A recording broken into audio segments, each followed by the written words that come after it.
Greetings and salutations, fans of Dota 2. It is I, Badger, here for some more League of Lads Season 7 playoff casting. We are here for our first elimination match of the season. 5 dudes take on Roll Swap. I am joined tonight by the one and only former member of Roll Swap, Jynx. How are you on this fine evening? I'm doing pretty good. Really hyped about this series. It's gonna be very exciting. I want to see how they're gonna take on the 5 hours dudes. Looking over at the circumstances of the series, 5 dudes come in as the 4 seed in Group A. They are 8-6 record-wise. Versus Roll Swap come in as the 5 seed of Group B. They are 7-7 record-wise. The circumstances are apparent. The winner plays Clankers and Naguamas next round. The loser is eliminated, and their road the season will end. So big series of both teams. Yeah, I really like how they banned the heroes from rule swap. It's gonna be interesting because they okay. So fun fact, I scout for them, so I tell them what to ban or pick sometimes. It makes sense. I mean, East of the US East has been spamming CK and pubs literally nonstop for the last month and a half. And then A is Yeah, just good hero in the patch right now. yeah. He has like from 100 games, he has like 5,500, 50 high CK games over the past month, something like that. Something insane. He's a big CK fan, that's for damn sure. What we actually have in terms of picks, though, nothing too shocking. It's a Mars pick, first overall, one of the premier offlaners of the patch, into another one of the premier offlaners at DK. We followed up with an Abaddon to protect Dire Heroes with a save, and then Radiant grab their break as the first phase Hoodwink. Yeah, Holdwink, very powerful hero. Really good against DK. If a hero just does everything, it's a very annoying hero to deal with. Yeah, disable, break, really, really bursty, really good hero overall. I like it a lot. Other important thing to note, though, so Malefic is standing in for CB. I'm not sure if it's just for game number 1 tonight. It is a full best of 3, by the way, if anyone is wondering, but he will be standing in for CB at POS 4. For Roll Swap, they rolled Logical Carry and Pattern Mid, correct? That is correct. That will affect everything. I think it's Foreplay 3 and Remedy 4, which is gonna be interesting because Remedy and Foreplay really have a good synergy in the lane. You always have to wonder how good this team would be if they actually just played the same roles every game like a normal team, but probably they don't want to do that. They want to have the more interesting roles all every game. Yeah, I think the team would be like really good. I think I saw your content about the power rankings, and I think they'd be like up there, top 5 easily if they played their actual roles. But That's one of the they're things just when up I there assess the team at their actual roles, I have a number 5. But the problem is, how do you do that when they're not playing their actual roles? We've seen, say, for example, Logical's played well on Naga, but he's played poorly on Drow. It's different heroes sometimes. Yeah. Also, there's a factor of every game there's roles, different roles on different players, so the synergy is not always gonna be there. So the only way to like actually have synergy on a team is just playing a lot of games together, like in the whole cycle of the roles. If that makes any sense. Well, that makes sense. It's just a lot more preparation that needs to be done versus your normal role permutations. We do have some more picks coming out, though. As a Grimstroke for 5 dudes, a Dark Willow, and a Gyrocopter for Roll Swap. This is interesting what Roll Swap are doing here. They have what appears to be a fairly active tempo-based lineup here. Perhaps they want to farm the Gyro early and then 5-man like they made at 25. I think Logic also been practicing Gyro. Gyro, yeah, he's playing carry. Yeah, he's been playing the new build. You know the new build of Gyro? I've played it. It's very good. I don't like it. Yeah, it's like very farm efficient. If so like you like put on stats plus your levels, you have like a lot of stats from implementing points on attributes. Just the It's really 0 good. 1 4 into attributes build. I actually hate it so much, but it makes so much sense. Yeah, when you do that, you're trading a harass in lane and potential team fight for farming, which makes him a really good hard carry. It makes sense though. You see a lot of these heroes right now that actually are active in lane, go for kills early, already sort of burst heroes. While Gyro's Rocket Barrage does a lot of damage, what it does not do is burst. It takes a good bit of time. Say like 2 barrages in a team fight for 1,000 damage will take you like 14 seconds. Sometimes you say, you know what, I'm just going to grab 20 HP, 2 damage, 0.3 armor, and just farm better, I guess. Yeah, you also have to count the fact that he has the base, well, the level stats from each level gets against like extra edgy strength and int, so he gets like really tanky and he deals a lot of damage.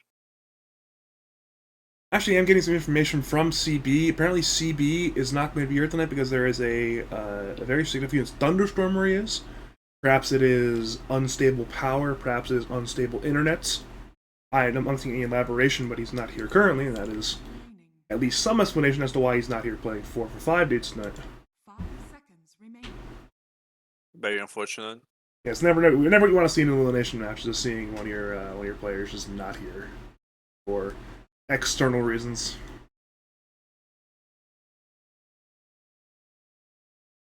We have a Razor though for a roll swap. For 5 dudes.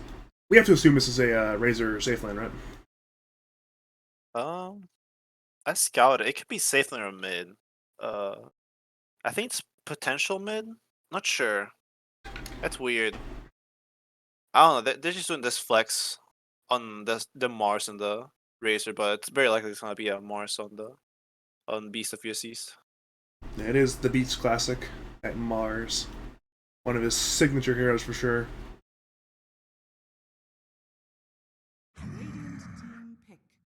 Rollswap they'll have a lot of information to work with because they have the 24 pick here. They'll figure out, hey, is 5 dudes putting say the Razor mid? Is this 23 pick mid? And then they could potentially even flex a DK to the mid lane if they really want to, or even a Gyro for that matter. But we are, I mean, it's probably the smart assumption to say 5 dudes pick a mid here and then Rollswap pick a different mid here. And these other heroes are probably 1, 3, 4, 5. I could see 5 dudes picking like a mid carry flex, but it's like very niche because then you have like no hard carry and you have like very fast tempo aggro heroes. The obvious But hero to do that would be probably weird. Medusa, but Medusa's banned, so yeah.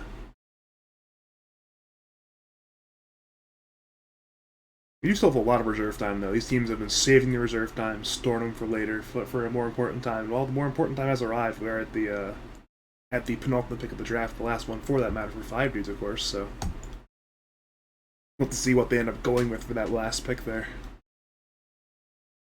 You've done They your might go shit. with Jugna. You said Pugna? They Jugna because they have Grimstroke and they need a hard carry right now. Our Jug is already banned, sadly. Or That's happily. damn. Sure, there's a lot of carries that are banned right now. Looking at these ban phases, a lot of these top meta carries that we've been seeing this patch are just not available right now. They have been sent to the ban bin. So I guess 5 dudes have to search into the dustbin for a carry instead. Hey, there's still Troll Warlord, there's still Anti-Mage, there's great carries there. But let's see what they opt for in the variants. Yeah, those heroes are not that good right now. They're very satch. Here actually was not contested as Faceless Void. We've been seeing a lot less Faceless Void as the patch has progressed. And we'll end up seeing a Void Spirit picked by 5 dudes into a Snap Pick Invoker or Pattern. So this will be interesting. Here's the Razor into DK matchup, which is a rough time for 4-play there, but that's just Dota 2 for you. Overall, looking at the drafts though, what do you see here? You see any either of these teams being favored, or what are your thoughts here? I think Radiant has to play like really, really fast because they have like no hard carry. They have a Razor, and if Dire is able to like defend towers pretty well and like punish really well, I think they should be able to win the early mid game. Like their point is not to win. Their point is not to lose early mid game. That's what Dire should do. Radiant has to play fast though, so as long as they do it, it will be like really good for the Radiant.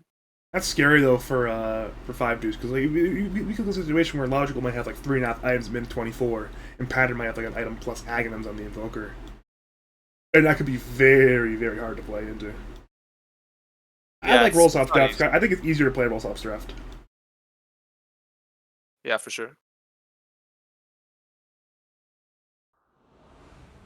Well, here we go. We are now jumping in to game number 1. If you are just joining us, welcome to game number 1 of this lower bracket best of 3. It is winner stays in the tournament, loser goes home. Though both teams still have a 1-game cushion. It is game 1 of the best of 3. We have Roll Swap currently on the Dire.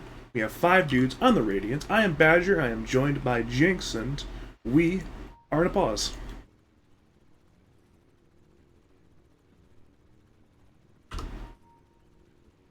Interesting. Apparently, somebody on your former team is pooping right now. Maybe either Remedy probably Remedy or Ravioli. Ravioli's here right now. He's or maybe yeah, he's here. He's not the one. He's not the one in question. Okay, then it's Remedy.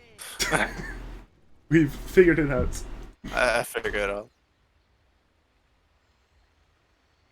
You're seeing Notorious calling for remember CB, who is the of course missing player in the Radiant tonight.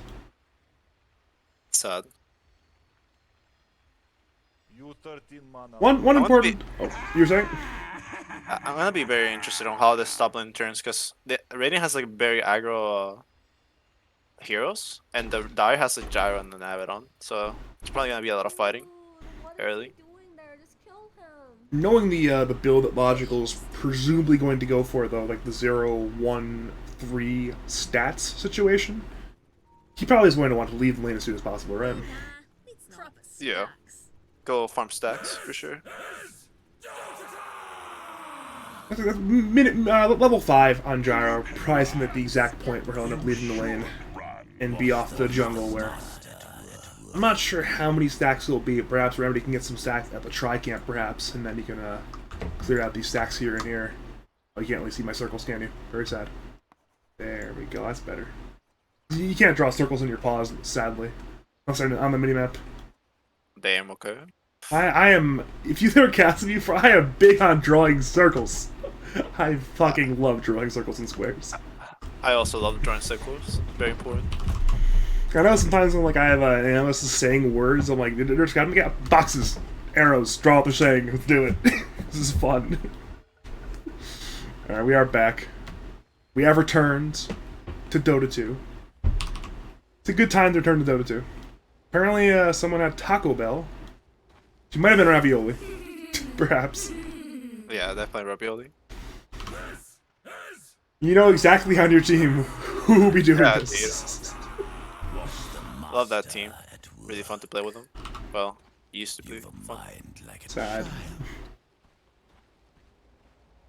Alright, it is an aggressive movement from 5 dudes. It is 4 headed into the Dire side jungle.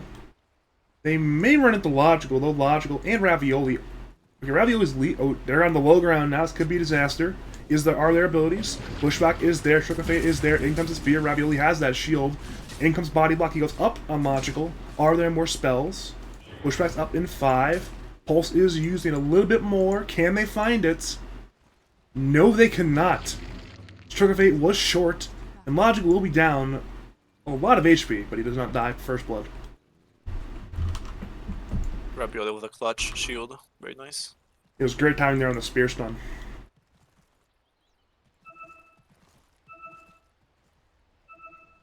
Ooh, they're running up some more. Apparently they want to grab these runes. Ravioli's in the area, but I don't think he's crazy enough to go for that one. Right. Yeah, he's not that crazy. You will be surprised, not gonna lie. You just never expect out of the 4 players. You know, you expect the 5 players. You expect the 5 players to be a little more passive and not to do crazy plays. Ravioli's different though. He's a very crazy 5 player.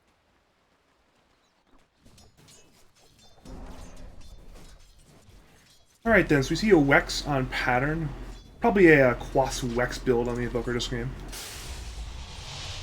Would make some sense.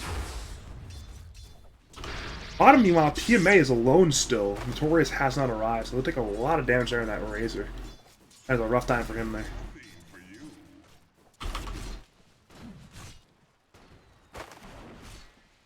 Yeah, no surprises there. We're seeing a bit of trading coming out top lane, but Logical has skilled flat cannon level 1. He is already ready to not be in this lane anymore. Clearly has no interest in being here. Simply, ooh, good deny there by the Beast.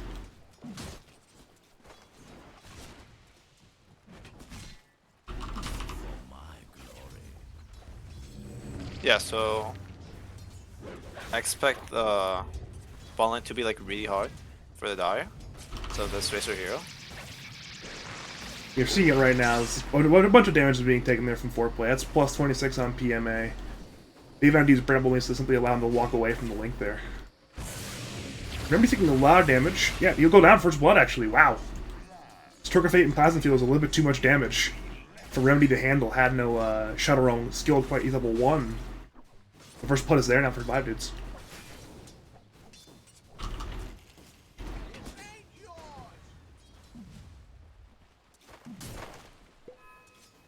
This is a interesting mid lane. Pattern appears to be doing a very, very good job of trading, but both these heroes are very, very low on regen already. A lot more active. Oh, Mr. Kill bottom lane. Well done. Mr. Kill top lane as well, apparently. They go on top lane as well. Logical goes in. Went in with flat cannon and a rocket. Got a kill there with the rocket nail of Arioli. Now turn the spear and the pushback on the Gyrocopter. The Gyrocopter is in danger. He is running late, but he has 10 stick charges, so he should be fine. He will be fine there in the top lane. That was rough. That was my B on that one. That's uncharacteristically missing multiple kills in sort of succession. Yeah, this game is gonna be very bloody, not gonna lie. I did not expect it to happen bottom, though. I figured Notorious would not have died there, but he just died anyways. And then once again, going on everybody bottom lane, Link is there. He may be in danger. Shadow Realm is available. Will now use it, so PMA will be forced to walk away.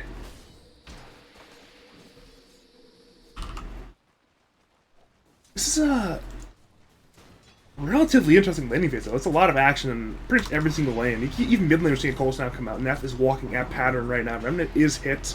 He wants this kill, but he should not be able to get it. It'll be a little bit short on damage, it appears. Actually, no, he has enough damage. He dives the tower, gets the kill there on pattern. So good play there by the Void Spirits. Yeah, that's a really good play, actually. Oh. Apparently I'm really off tonight. I have my overlay still on. Must have eaten something wrong or something. I don't know. I am currently out of the zone, apparently. Jesus. Top lane, though, there's a kill attempt on the Logical, perhaps, or perhaps not. The Rebuke is there. Spear is up, will get now used. Is there a shield in time? No, there's not. But ends up being a trade. The Beast dies as well. That is a 1-for-1 trade in the top lane. That is 6 kills in 4 minutes. This is a pretty wild laning phase, to be honest. Yeah, it's gonna be really hard. Okay, if Dire start like, Dire needs to like stop. I wouldn't say dying, but they need to like lane a bit better. Because if this goes out of control, for the rain is gonna snowball really hard. And Remedy is forced to TP as well, simply to the tier 1 tower, but so as I mentioned, the Razor Grimstruck lane is doing a very good job right now, just ruining the life of this DK lane right now.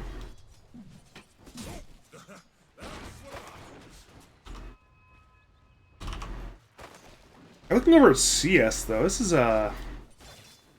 DK is actually somewhat keeping up with the Razor. He's only 14-2, but it's versus 20 and 9 of the Razor. It's really the 9 denies that are concerned there for DK.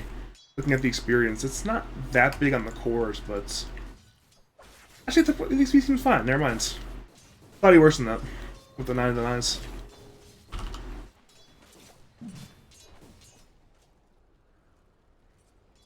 Has there been any stacking left yet, other than that hard camp? Top lane? That's the only stack there's been. That's not ideal for Logical. He wants to get a good bit more stacking done than that for his flat cannon farm.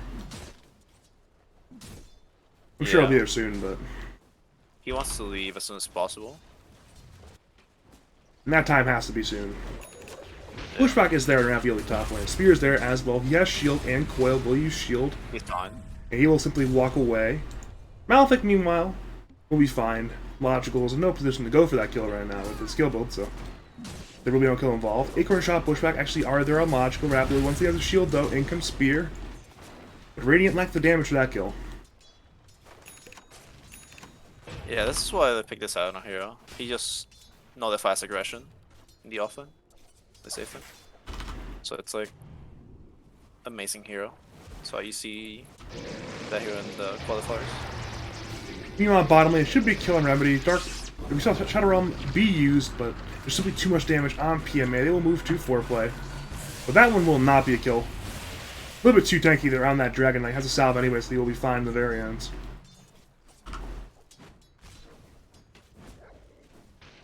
You surprised that Logical's still in lane, or does this simply make sense right now? I don't know. I guess he has like no reason to like leave the lane. I mean, he kind of wants to leave, but he has like no stacks. It's really hard.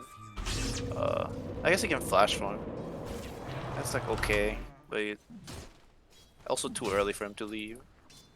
He is going to have to leave regardless, though, relatively soon. Once this Mars has 6, probably.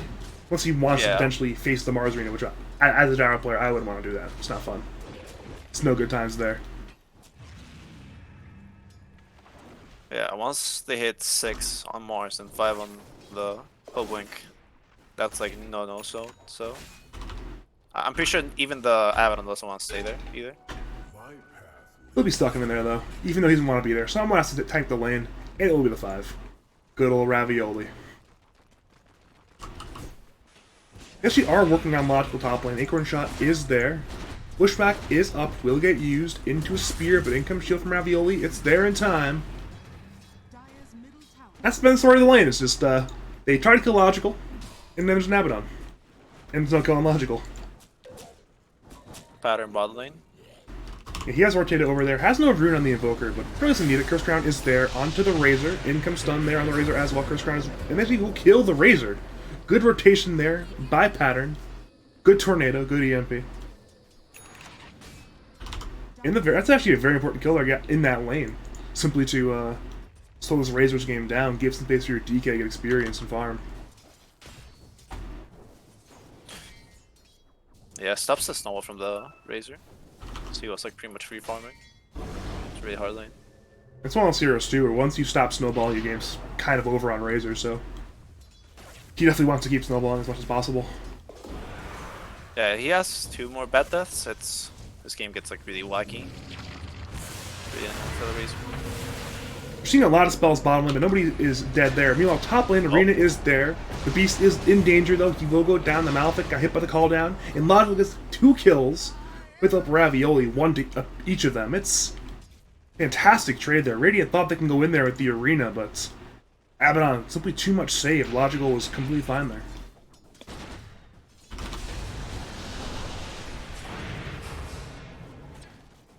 It's feeling pretty good right now for roll swap.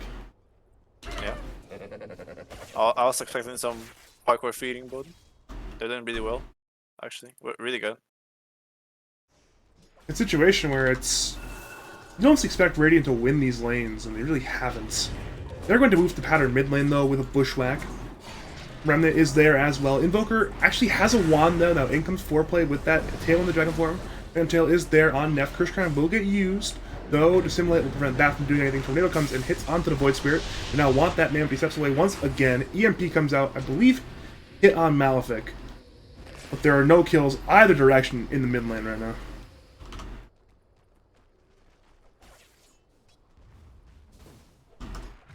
Yeah, I see Dire playing a lot in the mid to bot lane. They don't care about top because Gyro just shoves the wave and then just goes jungle. Problem.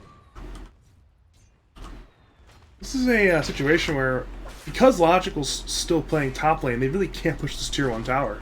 Perhaps that's the idea there, is hey, if he plays in this area of the map rather than the tri-camp, then it's... You can prevent the tower from going in by having this sort of counterforce to the Mars. I like it. Yeah, it's really good. You also farm like a lot, especially since they picked Dire. All those 3 camps in here are really worth it. Like really good farm for the gyro. Especially with day vision, it's very easy to get all 3 camps. Yeah. And even that, if they put a ward on this tri-camp hill here, they can get all 3 camps as well here at the tri-camp at the same time. There's a lot of opportunity for Logical to get a lot of farm here on this gyrocopter.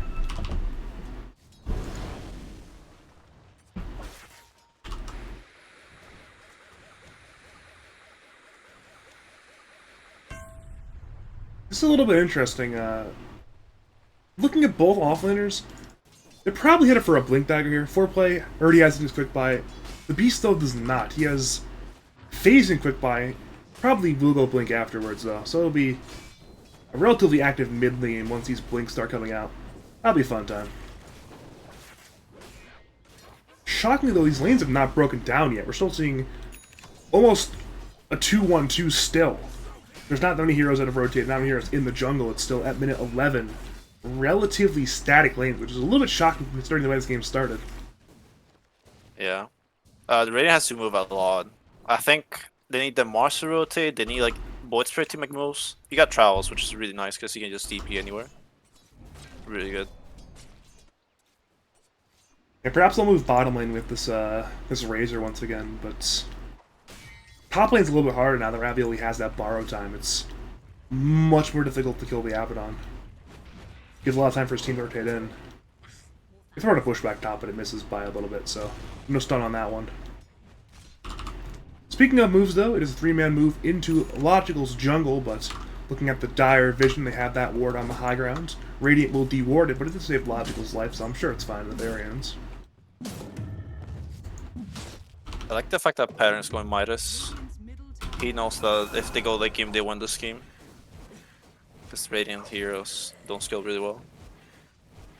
And the only hard part now is getting there. Bottom lane, his spell's being thrown out. Nobody's dead quite yet. They Curse Crown onto 2, and then rotating in that Void Spirit. The Link is there on both. In comes Pattern as well, though. Spear comes in with the Arena onto Remedy. He may be in danger. Foreplay is stunned as well. Will go down to the Sharpshooter. It's 2 kills for the Radiant. Dire TP and everybody, but they are still running.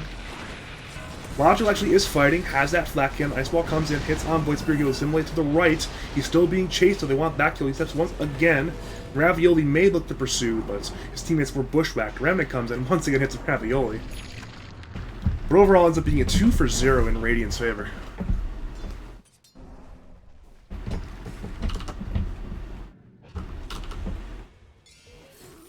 Yeah, I see that Radiant's gonna have problems hitting towers actually. They have like they don't have a single hero that right-clicks towers. Maybe, I mean, Mars is not even that good. He has Orb Venom, Orb Corrosion, but that's it. So maybe they'll have to go like Aghanim's Refresher on Razor as their next item after BKB, just to hit the towers. I could see that happening on Razor. He just like BKB, Axe Refresher, starts hitting towers.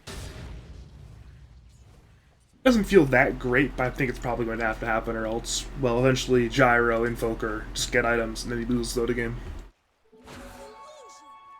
It's a little bit scary for them. Yeah, I guess the pressure starts hitting like at 15 or 20 minutes for the Radiant when they need to like start getting towers and they haven't taken any. So every tier 1 is still alive, and they all are relatively healthy as well, and none of them have sustained that much damage. Looking at Radiant items, they have a smoke on the Grimstroke, but they appear not to be grouped at all to want to go for a smoke play, so these towers might live a good bit longer, actually. And the longer they live, the more space Logical has. Like, he's just pretty much unopposed right now in this gyrocopter.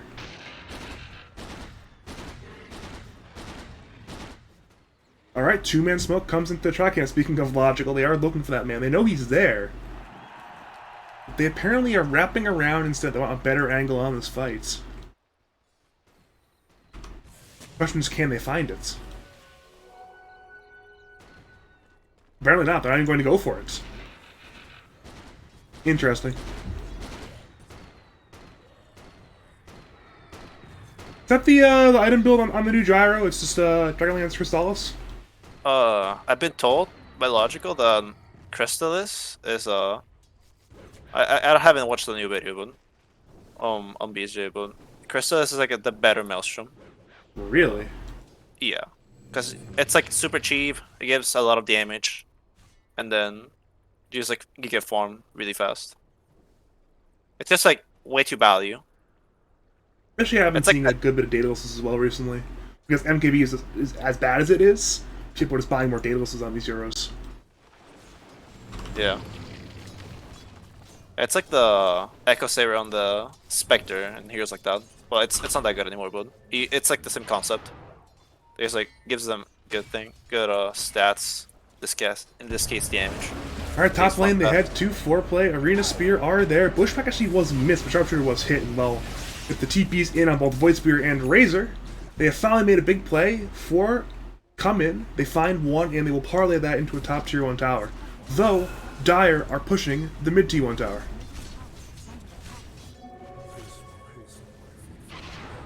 Ooh, they might look to defend, actually. Notorious has arrived. We're seeing a TP in from the Beast. They want to go. Blink Spear is not up because there's no Blink quite yet. They step in, though, with the Void Spirit. Remnant is there. EMP is on the ground. It didn't miss.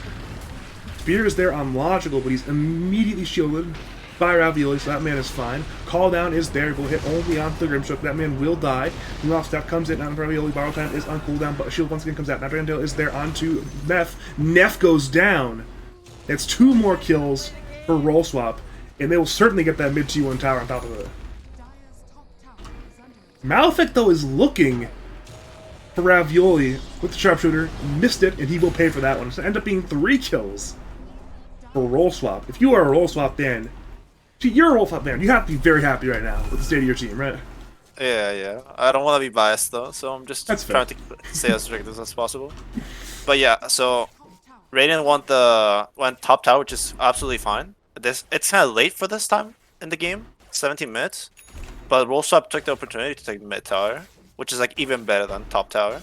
Like they don't care about top tower at all.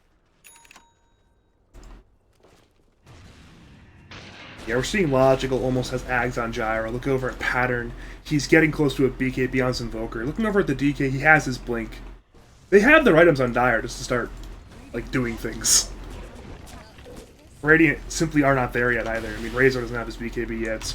Void Spirit has Witchblade Travels, that's it. And then the Mars has only a Blink as well, so they're just not that farmed right now on Radiant's course. It's a real scary tale. It's going to require some very good team play from the Radiant, which may be difficult considering they don't have one of their guys who, does some shot calling. He's currently not here. Yeah, very unfortunate.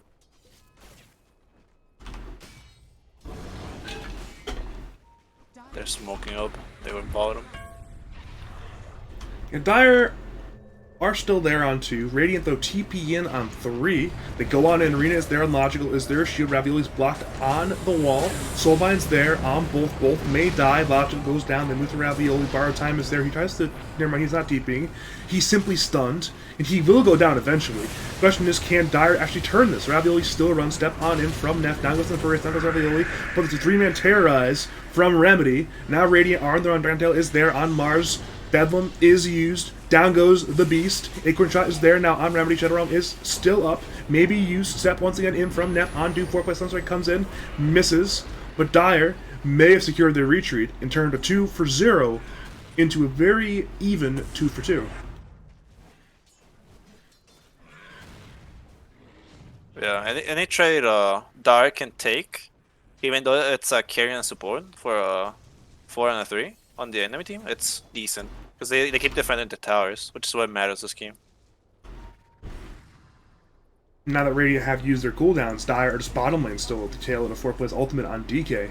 Malefic and Neff are there, but this could be bad. Blink is in onto Neff. They're hitting both. Bushwhack is there onto the DK. Then look for Void Spirit. Step is up, but he's hit by that cold snap. He goes down, and so does that tier 1 tower. That is fantastic for Roll Swap. They are beginning their snowball, even though they're into a lineup on 5 dudes that wants to be snowballing at this exact time of the game. Yeah. At the 25, 30-ish minute mark, Dire's gonna hit their spike, their power spike. They're gonna be really strong. It's gonna be really hard to deal with them. This is where it gets a little bit scary. Radiant have to, like, if you're Radiant right now, what kind of play do you have to go for to start bringing this game back? What kind of shot call do you make to start making the right play here? I think you try to hunt enemies on their jungle, like here. Okay, well, that's a very bad circle boot. You try to like smoke onto the dire jungle, top jungle, and try and wait there until you see someone, because you need this mid tower, very important tower. That's how you open the map. And if you do that, you're able to like have the race like farm decently, because he's like not farming very well right now. He needs to get more creeps, hit some more creeps. A situation now where you mentioned earlier, Dire forced these trades to defend their towers, and while the mid T1 is still alive, you mentioned that one's important for Radiant to kill, and the bot T1 is even still alive as well. It's a lot of tri-camp control for the Dire side here. Radiant are now smoked as 5 though. They recognize, hey, it is time to go. We cannot sit around any longer. They go through the tri-camp, but Dire have dodged. They find Remedy, perhaps. They blink on in, maybe. Actually, no, Bramble Mace cancels that one. Now in comes Foreplay looking for PMA. Curse Ground is there. Grandtail is there. Radiant, they turn with the arena, but PMA is already dead. Notorious as well. Sharpshooter is there on Foreplay. He is low. BKB comes out from pattern. Combo is there onto the Beast. The Beast is low. They are hitting. Bedlam is there. The Beast goes down. It's a 3-4-0. They blink on in to Neff. Curse Crown is there. Can he step in time? Can he assimilate? No, he cannot. He will go down as well. It's a 4-for-0 trade. The lone survivor, Malefic, on that Hoodwink. And Dire, you know where they're headed. They're headed to the Roshan pit. And they're in a fantastic spot right now. Really good game since by Dire, actually. Interesting. I would have run down to that high ground just die, honestly. They recognize, hey, running up to this line is a very scary line to be at. They play closer to their tower. Well, the tower is still there. It's just there still. Well, they love their towers. Yeah, it's a lot of towers still. They even smoke right out of the Roshan pit. They want to look for more. Perhaps catch Radiant their pants down. Malefic, though, pants are down. Dragontail is there. Curse Crown is there. Solar Crest is there. Hoodwink is no longer there. That's another kill for roll swap. And perhaps it's now tier 1 tower top time as they move into this tri-camp area on the Radiant side. Radiant's top tower is under attack.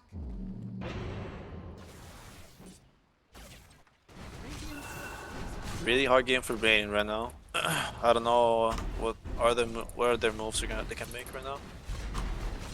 It's not like they had moves before, but now it's, well, what moves do you make now? That's the hard part.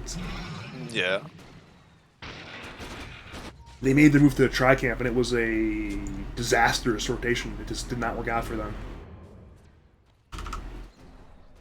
It's just hard to play this game. That's Radiant. You know how to bunch up and play as 4 or 5, so you can like farm safely, kind of. Because they might get picked up by either DK or like Invoker +1. It's really hard for them. Yeah, they're even picking out the Beast. They want to go onto the Mars now. They have a ward in this. Never mind, the ward is expired, but they're the ones who want to force the issue, even though Radiant's should be stronger right now with their lineup. They're just not. So Dire may simply grab these outer towers. The tier 2 is readily available bottom lane if they want to push it. And it's one of those games where it's hard to say what's going to happen, because it's kind of obvious what's going to happen. It's going to be smart grouping from the Dire unless they make some kind of throw play. They are instead, though, simply pushing down the bottom tier 2 tower. Gyrocopter is 15,000 net worth versus 9,000 on Radiant's most farm 0, so it's massive disparity. They are looking for Powder mid lane, but he has a BKB, so he is A-okay. Dire now TP and looking for something. They may find nothing. They are still waiting at this high ground in the Dire jungle, but they do not walk into the Beast on that Mars, so it's simply a T2 tower, now dead bottom. Outpost, now taken, and the map becomes a little bit darker for the Radiants. Dire head to the tri-camp, call down is there. Foreplay looked for a stun on the DK, could not find it. But what cannot run away, though, is that mid-tier 2 tower. It is rapidly dying this game.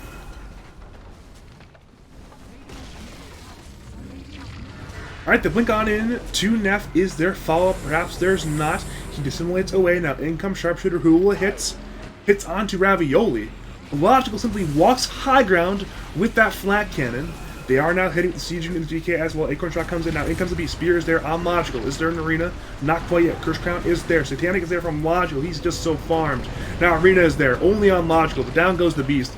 Neff steps into the arena, but Logical's just so strong. Satanic, Aegis, and an Abaddon behind that man. Alacrity is popped. And the T3 now dies. The base.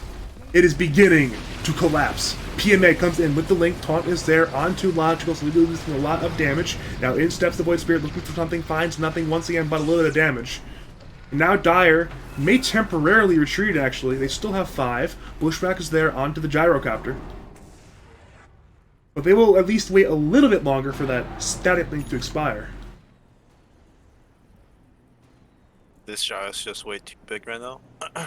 He's just so large, yeah. It's a farming build. It's really good. He's has 3k HP and has a lot of armor and a lot of damage. It's insane. With the Aghanims, it's just you just can't stop them doing damage, really. There's so many hits coming out. The range rack's dead. Melee rack's not long behind them. The Beast is looking for a jump. Wants a blink spear, perhaps. Bushwhack's there on 2. In comes Sharpshooter. In comes the blink. That was Ravioli. Spears there onto Pattern to bring him away from the fight, perhaps. But as a BKB, Kirk's not even that from Logic. He's simply hitting things. The Beast goes down to the Sunstrike. It's another 1-for-1 trade. Neff steps in. Wants foreplay. Foreplay is low. In comes Terrorize. Hits onto only 1. That being the hero who just died, being the Void Spears. But Dire once again pick up 2 more cores and only lose support on the retreat. It's a really well executed game from Roll Swap. This has been beautiful. They've done a really good job. I believe the Aegis just expired, but you know what? I think they're content with their gains they just got. That is a lot of gains.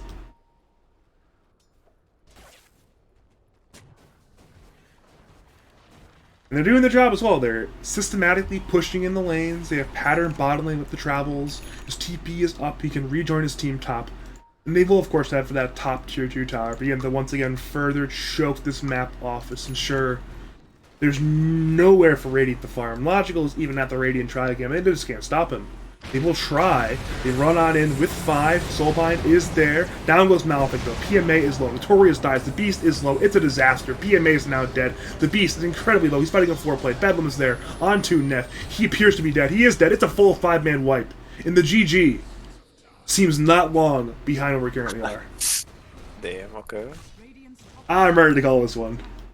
Yeah, this one looks pretty bad.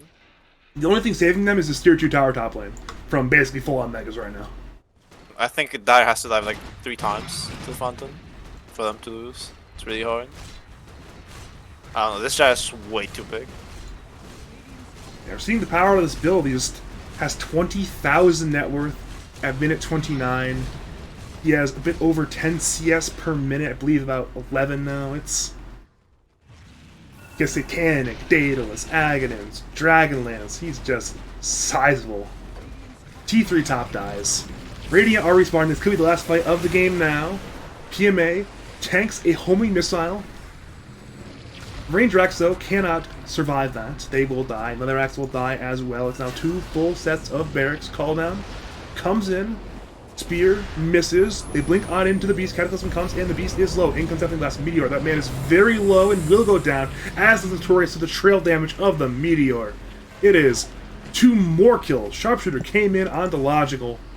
But Dire, they're just full HP on basically everybody, and they recognize it's time to call it. The GG is called, and for Roll Swap, what a dominant performance in game number 1 here.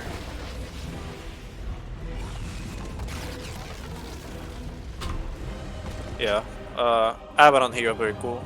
That's all I have to say. Protects any carry and every good any carry, any greedy mid lane. They might just have to ban out the Abaddon next game if it's this much of an issue. And I mean, Ravioli played very well throughout the game. I mean, he played the lane pretty well. He played the fights pretty well.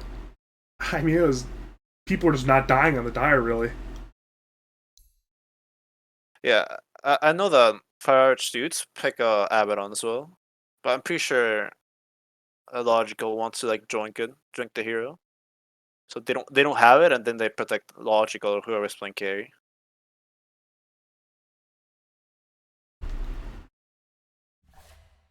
If you're 5 dudes, clearly the adjustments have to be made. Where do you make the adjustments?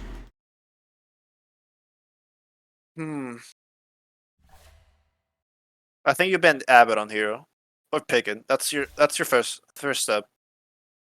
Second step, you probably want to like sack either Pattern or Logical by bringing heroes on their lane, something like that. Because I feel like the 5 dudes didn't really rotate a lot. They had like 2 travels and they have like a Morse blink, and they barely moved on the map. That's what it felt like. They need to like be more active if they're gonna draft like that again, or they can go like greedy way and just like pick like a Wraith King or a TB or something like that if they have the chance. But it's hard. It's hard. That game is really hard because you're pretty much running against the clock. And as it often does in Dota, the clock won. Yeah. I mean, the lobby is still not up yet, so if we had to give it an MVP for game number 1, who would you give it to? MVP. I think I give it either to Foreplay or Remedy, because I feel like that lane, if I were on their shoes, I would feel like 5 times or 10 times, because that lane seems really hard to play into. The Razor Grimstroke lane. I think the match the fact that they match like not die as much that lane, it's like a achievement because it's really hard to play that lane. I'm pulling up the Razor versus DK net worth as well. Minute 10, he was only he's only a little bit behind this. He was not that far behind the Razor. He was behind, but it was a relatively small gap actually, which is good considering on paper that's an awful lane for the DK and the Willow. Yeah, it's just unlaneable because Swell makes you get on top of DK, and you can get on top of the Willow as well. You have pretty much all your spells are pretty much AoE against the Willow, so it's like there shouldn't be a reason why you cannot kill either of those heroes. Like I think they died like combined like died like 3 times bottom lane. I think that was it. Sounds about right, considering they had 5 total deaths all game. I can believe it. Alright, what is everyone rolling? Okay, both Pattern and Logical have rolled carry, apparently. It's Pattern 1, Logical 2. Oh dear god. Oh dear god. It's fine. It's fine. They got it. Yeah, if they're having problems into Pattern mid, Logical carry, one can presume it will only be scarier with Pattern carry and Logical mid. Could be a potentially very rough time here. And it actually will be a very different look as well, because like a lot of players have certain tells where they have habits in a given lane, but if it's a different carry than your offlane combo, who by the way is already not that well coordinated given it's a lane combo that's literally never been done before. Wait, never mind, they have a different player. Okay then. Yeah, different player. So now Doss is here. Oh, Das is here. Okay. Well then. Apparently, Doss is now the 4-player for 5 dudes. Not quite sure how the hell this one happened, but he has arrived. Apparently they have decided to change stand-ins mid-series. As indeed me, Doss, I did see your words there if you're listening to the cast right now in 2 minutes from now. Dire team back. Alright, let's pull up the OBS again. Let's just remember to take it off this time, because I'm totally in the zone right now. Let's see here. But roll swap. 1 game win. There we go. We're seeing the same bans actually. So Wyvern and CK are banned, which means no matter what, something is going to come through. And it made us beat the Abaddon. Hello. I'm sorry. My Discord died for a second. I don't know what happened. That's okay. All is well. But we're seeing the same bans though, which means potentially the Abaddon once again makes it through the ban phase. And this time, Rolltop have the first pick. So if they really want to grab and prioritize that Abaddon here, as you have suggested, then it could be a 5-pick Abaddon for roll swap, and then, well, another game on Ravioli Abaddon.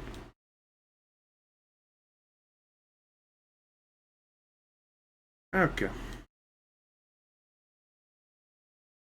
Yeah, they're spending a lot of time in this ban. They're not quite sure what they want to ban yet. Perhaps they're mulling over the idea of ban out the Abaddon. They ban out the AA instead. You're expecting an Abaddon pick here, aren't you? Maybe they do. Pretty sure they pick Abaddon here. I don't know who's playing 5. Hold on. It could depend who's playing 5. Okay, Remedy's playing 4. It's Remedy 5. Yeah, they'll go with the Willow. Okay, this is good. I may have just broken my Dota a little bit. Hopefully it's not an issue. Yeah, we do see the Dark Willow now, though, for the Dire. I have a little bit of a visual glitch, but it should be fine.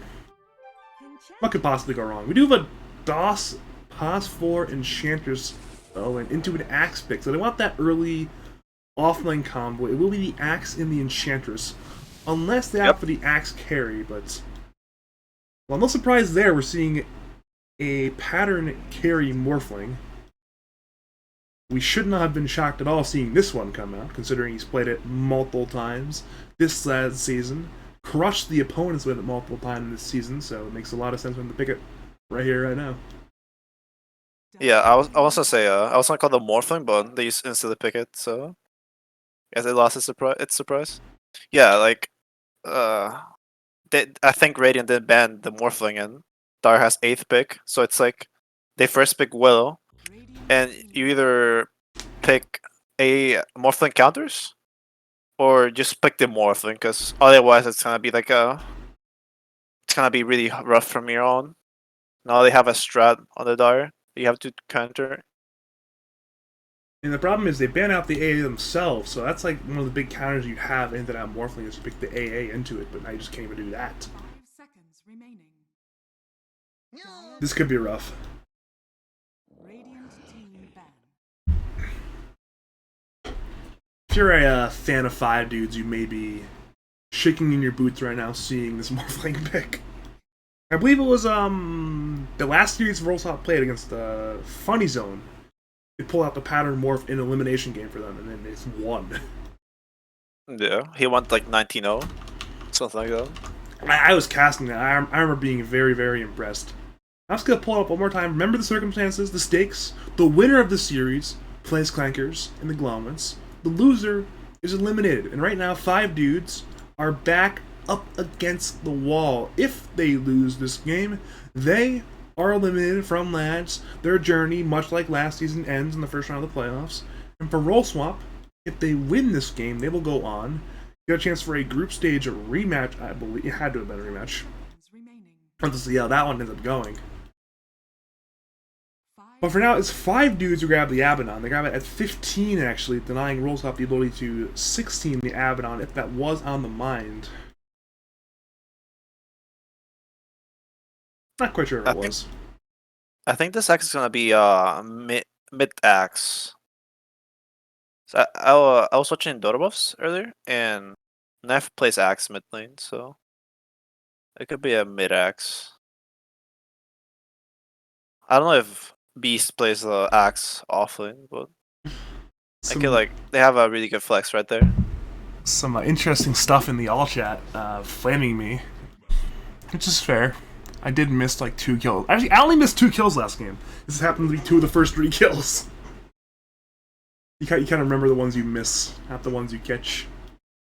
But DOS is claiming I will miss every kill he gets. He guarantees it, though, as Pattern says, if he gets no kills, I can't miss them, so. Let's see how that one goes. Instead, though, we do have a Shadow Demon for Roll Swap. We're assuming this is a an SD5 Lamp the Morphling, correct? Yeah, Shadow Demon is a natural counter to axe because he just like either disrupts the axe or disrupts the hero who's getting called right now. So really good hero, And both of which especially try good against solutions. the Abaddon because of the shield.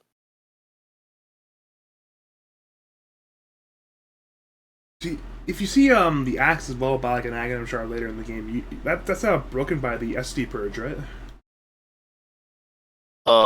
Yes, that's absolutely correct. Because he breaks.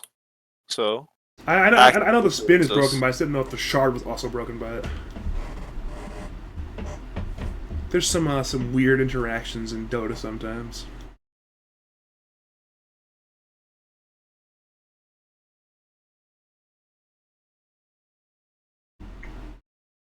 Now it's 5 dudes once again stare at the daunting 17 pick, one of the hardest picks to make in Dota. They need some core hero, and Rolltop will have plenty of opportunity to counter it. And they pick a very counterable hero, actually, in that Jiraiya Ranger. Though, if they want to counter it, it will have to be from the mid and offlane position, so there are still plenty of mids and offlanes who can counter said Jiraiya Ranger. 10 seconds remaining. Seems like there's actually a lot of options here. 5 seconds remaining. Now for the Sand King, that's certainly one potential Blink Stunner to find Drow. Probably will be one of Sand King's primary roles this game is to literally get on top of that blue ranging based hero every fight. Could be a very rough time to be PMA this game, just given that hero's going to be chasing you non-stop. Radiant team back. yeah. Dire team back. This is turning to the last game again. Radiant has really fast tempo heroes, and Dar has this timing at around 20-ish, 25-ish minutes, where they get items and they get a certain level, and they absolutely destroyed the enemy team. So 10 depending on seconds how remaining. Radiant plays, it's gonna be favorable for them or not. 5 seconds remaining. Now we are looking at mid laners for both teams. Roll swap have 23 pick this time, so logical will be blind picking his own middle laner into whatever the hell 5 dudes pick, assuming it's an axe offlane. Still could be an axe mid, but probably will end up being an axe offlane.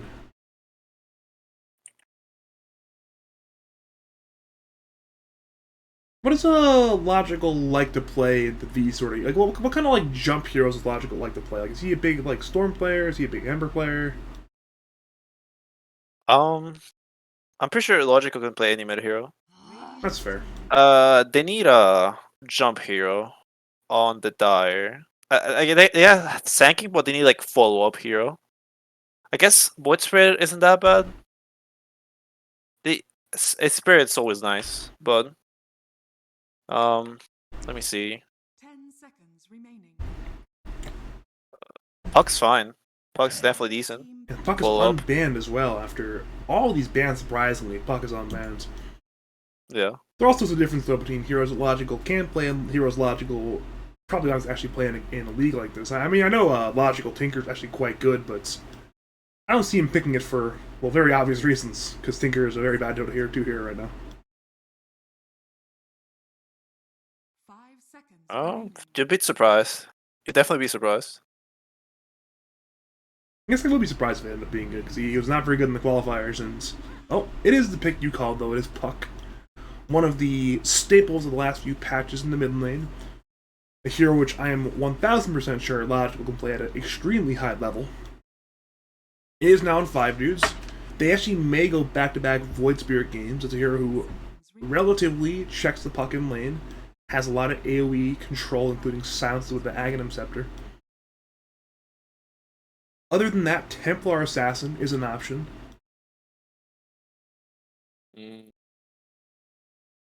TA. I guess TA is like decent. You have a Drow, right? So you farm really fast. You push waves. You deal with a puck mid. It's like not easy when you play Morphling because she has the refractions. It's pretty decent TA game, but it will depend on how the Radiant bunch up to take towers and how they farm, how fast they farm.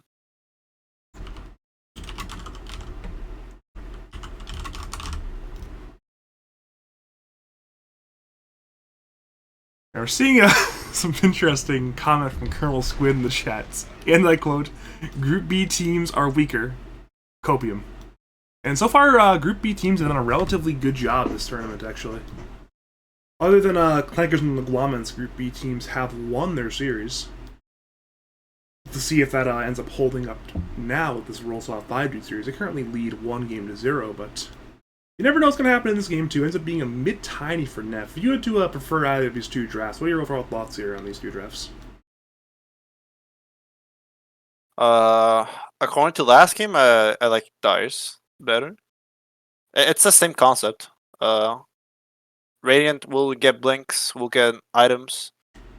Depending on how good they use them, they'll be able to like win and take towers. They have really fast tempo heroes again, so it's running against the clock again, and plus 5 heroes. So we'll see how that goes. The one difference between this game and last game, though, is Radiant actually have a tower header. They have that Drow Ranger who is pretty good at hitting towers. So they have their options. I actually prefer this Dire draft a little bit, but I'm going to side with Radiant anyways because I want there to be a Game 3. Big Game 3 fan here. Just gonna check. Oh, my OBS is correct this time. Let's go. I'm in the zone finally. Alright, if you are just joining us, welcome to game number 2 of a best of 3 elimination match between 5 dudes who lost game 1 and Roll Swap who won game 1. 5 dudes are at the brink of elimination. I am Badger. I am once again joined by Jynx. Hopefully we get a more back and forth Dota 2 game this time than last game, because last game was an extraordinarily dominant showing from Roll Swap.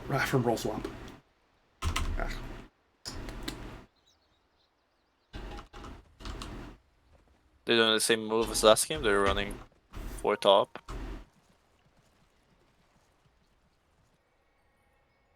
Yep, they actually have they might not be ready for this though. It is 2 different players in the top lane. It was Ravioli and Logical, now it's Remedy and Pattern, so perhaps they will not expect this movement, but I'm sure they're paying some attention to what happened last time.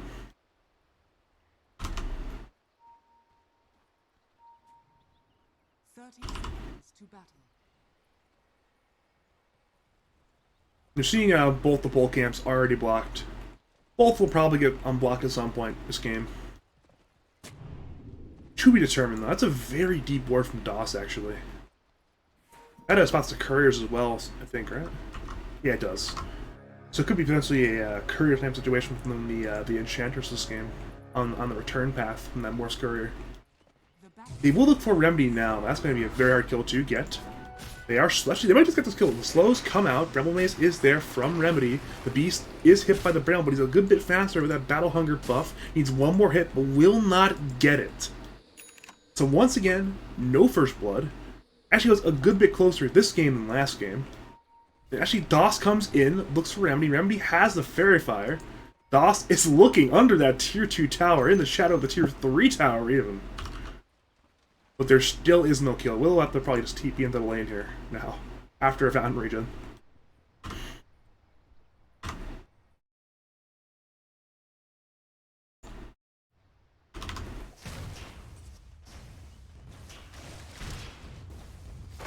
Actually, I think it's the first time I've casted a Logical actually playing in mid this season. Yeah, unironically, Logic has lost most of his mid games. Mid lane Really? games. Yeah. But he has barely gotten mid. I think he's gotten like 2 or 3 times. He's won like 1 time. Might have been games up against like Nebula or something, which is obviously a very strong Dota 2 team. Yeah. One of the few teams in the mid lane who actually can go toe to toe with Logical.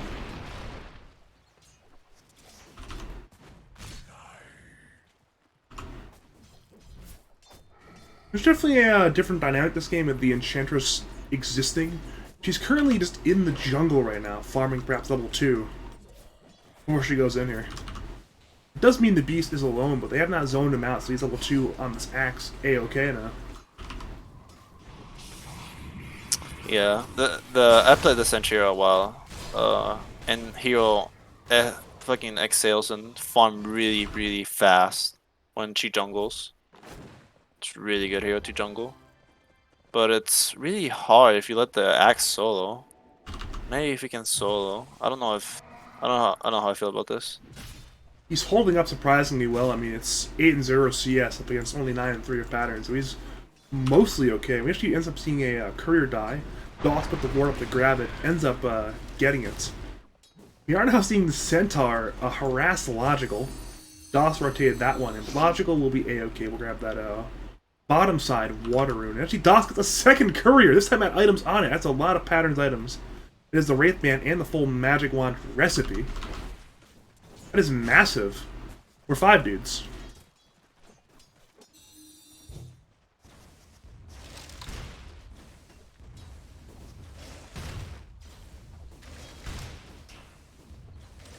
It's actually a 1k gold lead right now for the Radiant at minute 3. That's a massive lead. They actually are ahead of the Dark Willow, but call comes there in time. There is no Shadow Realm. It's there now, but he's already being hit by that Battle Hunger. First Blood is drawn by the Beast of US East.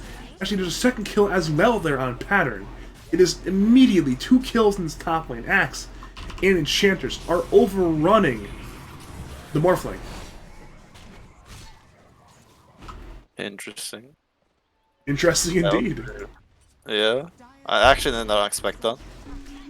The 1v2 scenario. Seeing a lot. This is interesting from Logical. He's really looking to play aggressive in this lane. He actually went for a 2-2-0 skill build. Has not opted for phase shift. Says, you know what? I don't need phase shift. I'm laying a tiny, so it's. I want these kills potentially. Has not gotten one yet, but he has been searching for it.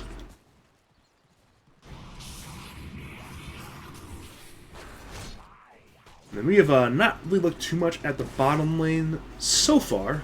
It's been mostly just PMA and foreplay, both farming. There's been a couple Burrow Strike attempts, but none into an actual successful kill there, so yeah. Currently, Drow and Shanking both are immensely struggling in farm, which is not somewhat logical. It's a bit of an inverse relationship there.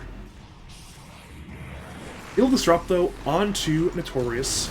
Burrow Strike is there. Remedy has rotated. So Abaddon should end up going down. Actually, he doesn't even end up going down here. There's 3 poisons on him, but he's a little bit short on damage. That's a bit rough there for roll swap. They rotate in, they don't get to kill him. Meanwhile, top lane, Morphling is not having a fun time. Axe is just removing this man from his ability to farm right now. The creep wave is here, Morph is here. Not a fun time. Yeah, it's really hard. X0 just deals way too much damage for the Morphling. Nothing you can do about it. With level 3 spin, they're just running at pattern. There's not much you can do. He has waveform, he has the stick charges. He has morphing strength. But he's just so sad. They're TPing in on Remedy, but this point pattern is just already a very sad pile of water. He actually morphs in, knowing the call is on cooldown, and then will adapt the strike onto the beast.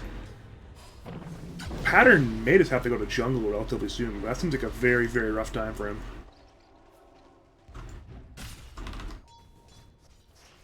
Pattern's a Morphling Samurai, right? Yeah, Morphling. Yeah, I think that's his best hero. I'm sure he's ready for this. I'm sure he's been in games like this where he's been behind by this much. Mid lane though, they're looking for. Oh, she get kill on Logical with the tiny Avalanche toss combo is there. They punish the lack of phase shift on Puck. Logical goes down, solo killed by Neff, and now the beast is diving top lane. Has 6, wants to kill on Pattern. Pattern gets killed by Culling Blade. It's 4 kills. At minute 6, it is a 3k net worth lead, and somehow 5 dudes, after getting thoroughly dominated, or even up by more this game, they were down last game. They call on Dark Willow top lane. Coil, though, is there from Logical. The rotation is there. They want to get the Beast. The Beast should go down. He will go down. And now even rotate in on the Morphling once again. They perhaps want to get Doss. They will not find him, but at least they get a very important kill there for Logical on the very strong axe of the Beast. Yeah, Radiant's playing way better this game. They're pressuring really hard, as they should have in game 1. Like this top tower is almost dead. It's minute 6, so yeah, it's not if very we're good. comparing and contrasting, last game they got the tower what, minute 16, minute 17. Yeah, Now it's already dead almost.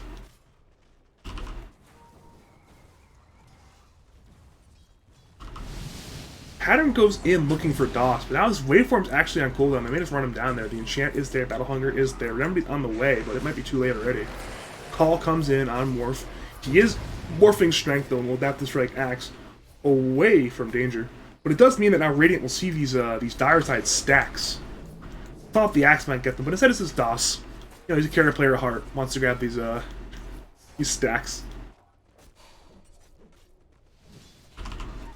Bottom lane, we're seeing a bit of a trade going on. Neither hero dies though. Abaddon, Sand King, both low. Neither die. Both end up A-okay in the very end. What is not okay though is that top tier 1 tower. That buddy is now in the grave. Burrow's there though on Notorious bottom lane, but once again he's just barely too tanky. Has not died quite yet. This is very bad. The Axe is gonna farm all the stacks from the Dire jungle. So they probably need to like send the Sand King top. Oh. It's logical in though, the 2-man coil there on the Ench and the Axe. The coil breaks on DOS. DOS goes down, and the call is there onto Puck. The Puck appears to be A-okay. In comes Curse Crown. Clone Blade was attempted, was missed. They turn back to Axe, who has that Vanguarded phase though. He's a little bit too fast. Now in comes Neff there on that Tiny. Has Avalanche, has Toss. Can't he hit either? They'll instead toss in the Beast into a call. Pattern though is once again in that Strength Morph. Has some wand charges. Will be A-okay. Ends up being simply 1 kill there on the DOS. Though Radiant claim the lion's share of those stacks on the Axe.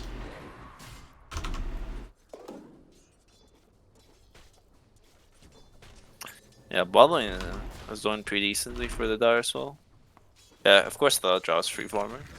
So it's a Drow versus Sand King.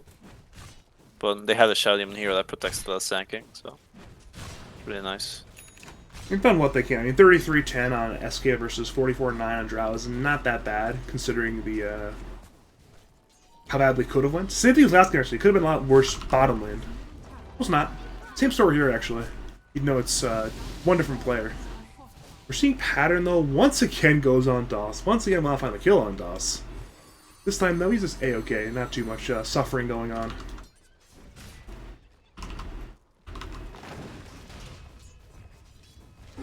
Ooh, we're seeing an attempted dive middle lane. Avalanche Toss wanted to come out from the Tiny, but Logical is playing with his food right now. In comes Avalanche Toss on Ravioli. Ravioli instantly goes down to the Tiny combo. He is nowhere near tank on that Shadow Demon to tank a full Tiny combo right now, apparently. It's looking real rough for Dire right now.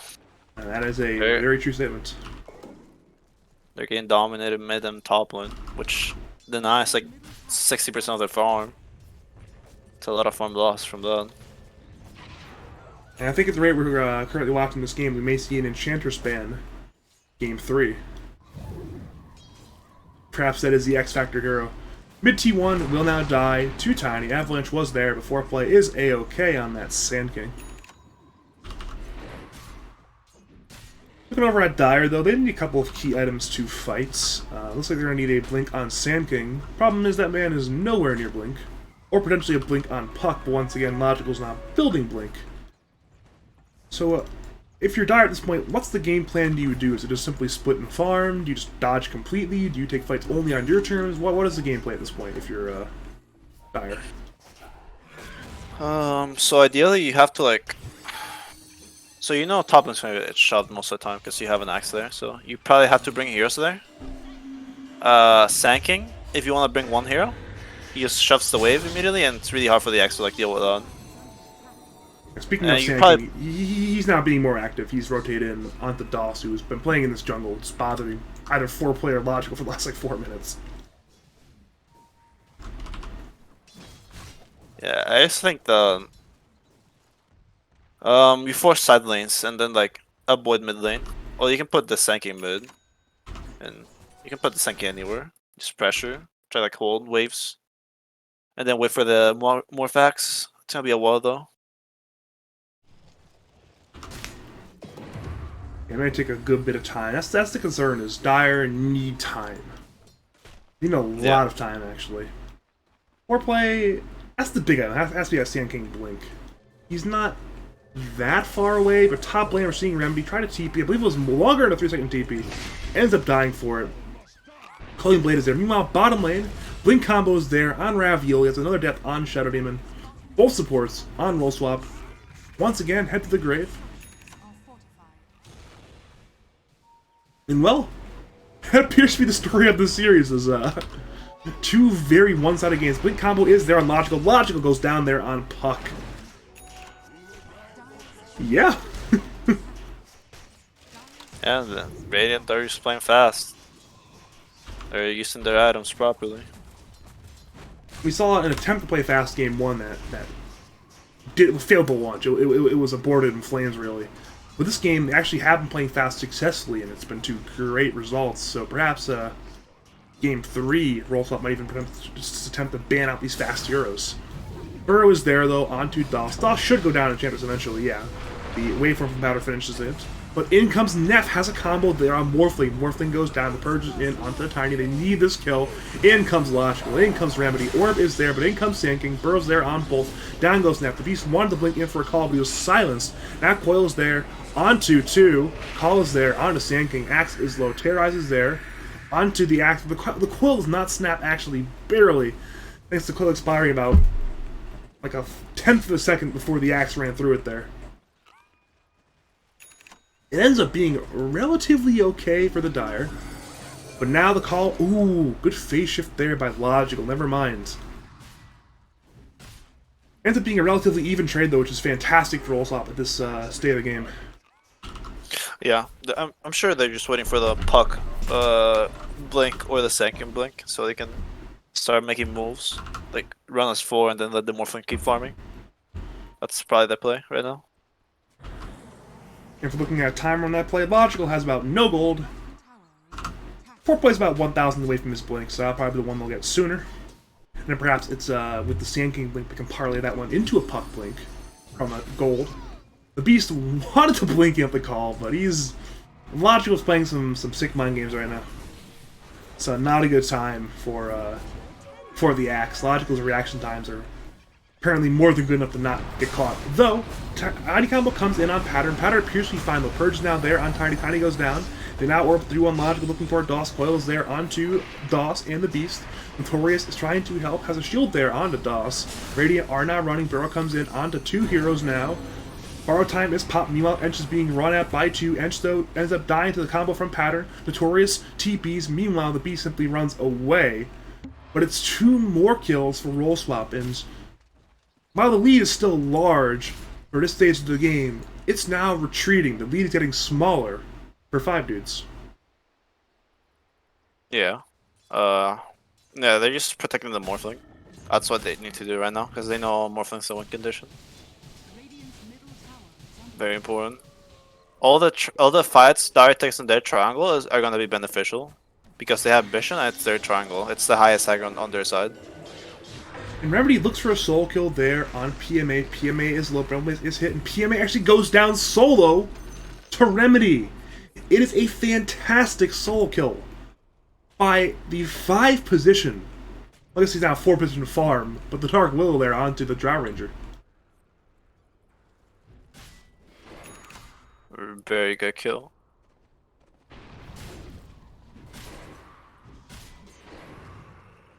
If you're a 5 dudes fan, you might be concerned right now. This is a rough state of affairs, though they are looking for a blink call onto 4-play. They will find it. Is there follow-up damage, though? No, there's not. And there's no detection either. So 4-play literally just TPs away. Yes, it's blank. He's ready to fight. At this point, they're actually ready to go for some crazy plays, too. I mean, Logical has that Witchblade. 4-play has that Blink Dagger. The can go as 5. Neff wants to potentially make a Blink play on somebody, but cannot find it. He's probably a little bit scared from earlier because he went in there into 5 blindly and just died.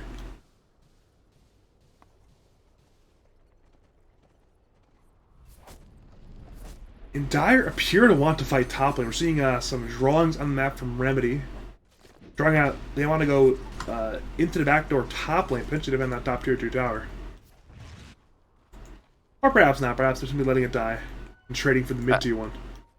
I think it's kind of forced if Dire goes top, and if they lose that fight, it's really bad.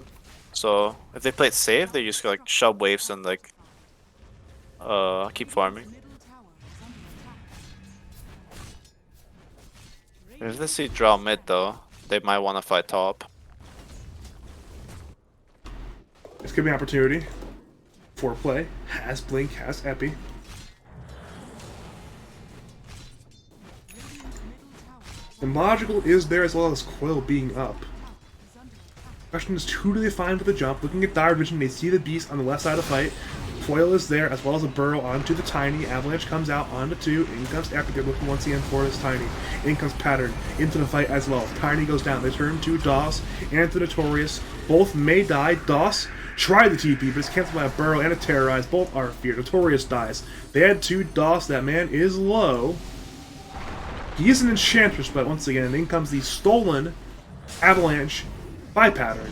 Burrow's once again there from foreplay. Down goes Doss. A 3-for-0 exchange in favor of the side of Rollswell.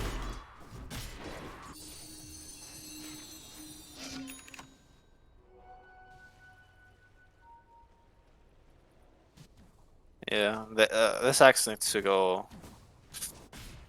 I also say if he goes like greedy, mode greedy, and doesn't get blink and goes like the Manta item, I think he like can solo carry the game, but it seems really rough now. Like they're gonna have even towers in a few minutes.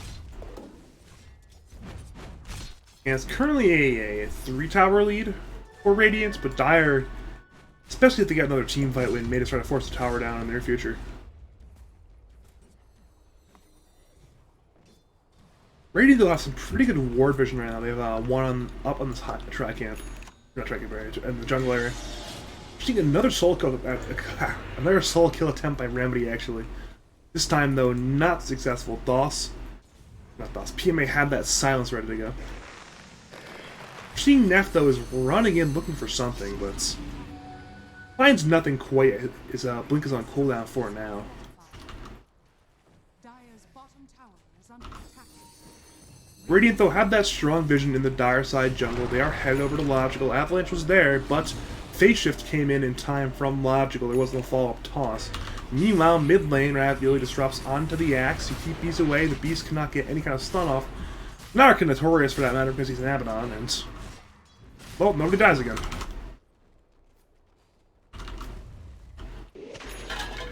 Looking pretty rough for Radiant again. They can't seem to close the game, even when they have a good lead in the early game. It's one of those things where their Drow is beginning to get better farm, but their Tiny's beginning to fall off. It's really their Axe that's the main farm tier right now. They try to find Logical, but once again, Logical's just ready to blink away. Phase Shift was there in time, and he just doesn't die. Fantastic reactions there by Logical. Now Coil's up to the Dire. Could be a potential 3-man Coil play. He instead call onto Ravioli with the Tiny combo as well. Ravioli goes down now. Coil's there on 2. In comes Epi. Burrow though misses. Pattern comes in, steals Avalanche, uses it on the Tiny. Tiny is low. In comes Terrorize in to the Tiny. Tiny goes down to 1-for-1. Now Notorious looks for his tier 2 tower. He pops Borrow Time looking for the tower. Gets it. Will pay out his life for it. Now Burrow is there as well onto the Beast. Beast goes down. And it ends up being 3-for-1 plus a tier 2 tower. Not worth it. Not worth it. Definitely not worth it. It's starting to feel desperate for 5 dudes, these plays they're forcing. Almost is forcing them to force them. It's feeling a bit rough now. Burrow's there as well onto Doss. The damage should not be there to kill the Enchantress though. Instead, Logical simply hitting the tier 1 tower. We want to get this one. Forkplay's hitting as well. The tier 1 tower goes down. Drow has arrived, but Dire cleanly retreat from their tower siege. And now for the first time in this game, the net worth lead is in their favor. Yeah, Pattern's gonna have Axe soon. Once he gets done, game gets really hard for the Radiant. I'll take that. I mean, and then they knew Pattern likes his Morphling. But they tested themselves with it. And well, the test may begin quite soon.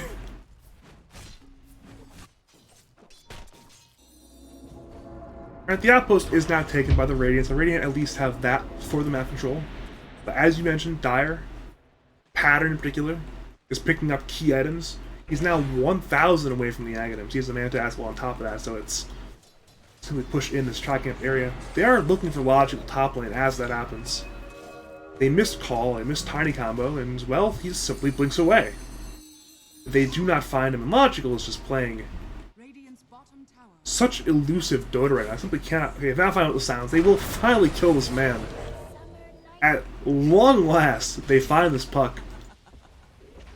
And they know the time is now. They must do something. They head on into the Roshan pit. They want the Roshan. They want the Aegis.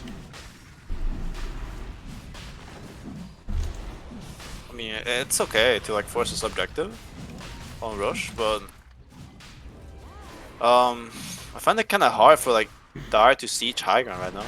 I guess it could be like a, I don't know what to do with this Aegis. Sand King might try something crazy right now, potentially. Oh, almost found the Aegis in time. Said might pay for it with his life, but the fight comes on. Taos is there onto Sand King. Now in comes DOS, in comes Remedy. Foreplay is low, Call is there onto Remedy. Foreplay goes down, back to Remedy. Axe got that man. He Shadow Realm TPs, and it is successful, though as that happens, Pattern kills the tier 1 tower bottom lane in that space created.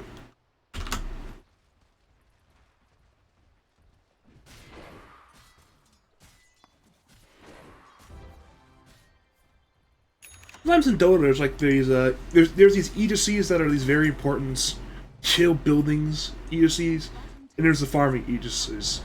You have to assume for Radiance, they want some significant structural damage here, right?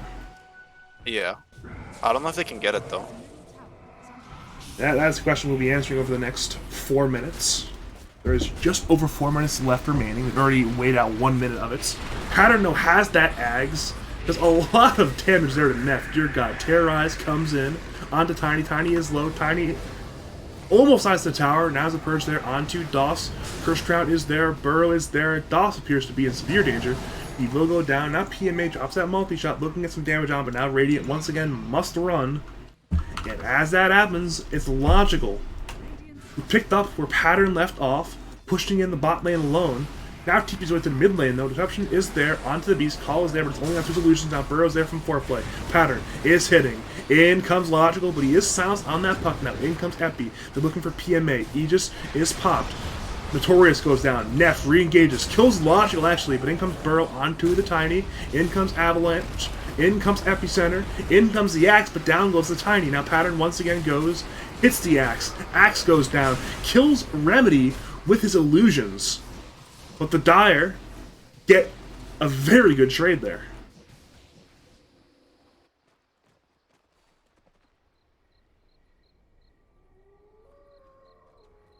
It's really hard to like push into like a Sand King and a Shadow Demon and a Willow, and it's just really hard.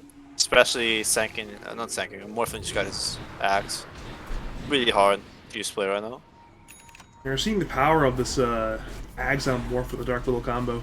It's just so much damage. Silence is there on Morphling, but they cannot chase that man. Foreplay even burrowed on top.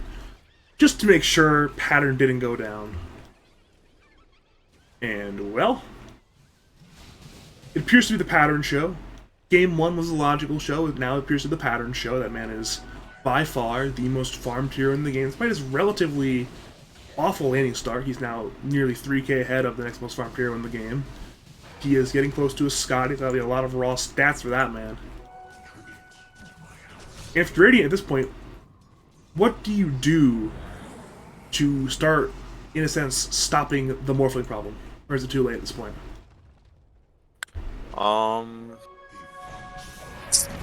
wouldn't say it's too late, but I'm pretty sure you need the Axe to call the... I think you have to get the Shadow Demon killed and have the Axe call the Morphling, so you're able to kill him.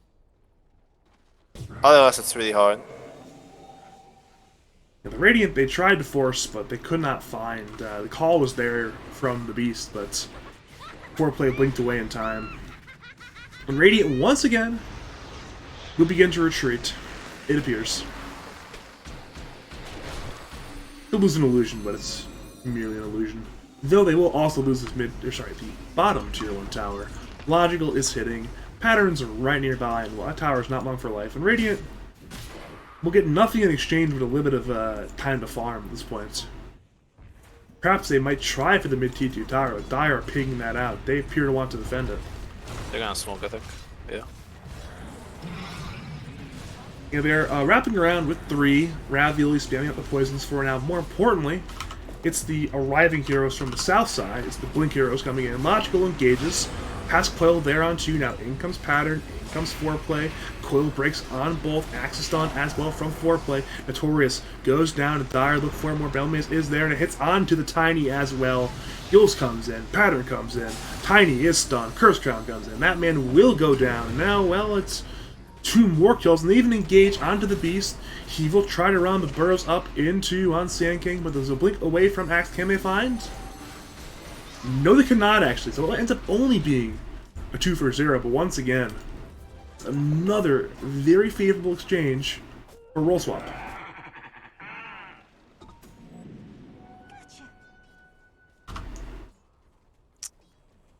Yeah, it's hard for the Radiant. They need to like get a fight where they have like favorable vision, like where they need to where they see the Shadow Demon, the Morphling. And they need the Axe to have a BKB so he's able to like actually not get disrupted. Or a Chain Stunned or something like that. I'm not sure why the Abaddon denied the Arcane Rune there, to be honest, but he did. Would have been faster to grab the Arcane Rune and simply walk away, but no harm, no foul, I suppose. On the flip side, though, if you're a roll swap, the play seems relatively obvious. Am I correct in saying they're just happy with like waiting this game out, continuing to farm, continuing to split the map they've been doing? Yeah, the next objective is Roche. They need the Morphling to have Aegis. They give Morphling Aegis, it's like easy for them to see Chagon with their Willow Axe. The Morphling Axe. It could be up in as soon as 2 minutes, but could be down for as long as 5 minutes. That'll be a bit of a luck-based element on that one, depending on who's around the pit at the time. Now, at this point, both teams surely want the next Aegis, and of course, G's and associated Aghanim Shard. Dire, though, will jump onto the Abaddon. The coordination there was actually quite awful, but apparently it doesn't really matter. Abaddon is very low. The Radiant now engaged. Call is there onto Pattern. In comes Tiny Comp. Pattern is still half HP. Terrorize comes in. Notorious is low. They go onto Foreplay, perhaps. Notorious dies. Terrorize hits onto Foreplay, dies. They move to the Tiny. He's very, very low now. He's now popped the coil. Neff kills him. Logical. Pattern. They pursue. Remedy, though, dies to Doss in the backlands. Now Call is there from the Beast, but it's only on illusions. Now, once again, Burrow comes in. It's on to Doss. They pursue all 3 cores on roll swap. They want PMA, but they do not find him. But the Notorious actually diebacks. Meanwhile, we're seeing the Ench and the Shadow Demon are in some kind of engagement. Ravioli try to TP away. Instead, cancel the TP. And Logical and Foreplay will go to him. Burrow is there, set up by the second headband from Logical, and then, well, yeah, the Yules is there. Cancels that TP. Enchantress will go down eventually. It's a second Burrow from Pattern on the Morphling, and well, it's once again another good fight for roll swap.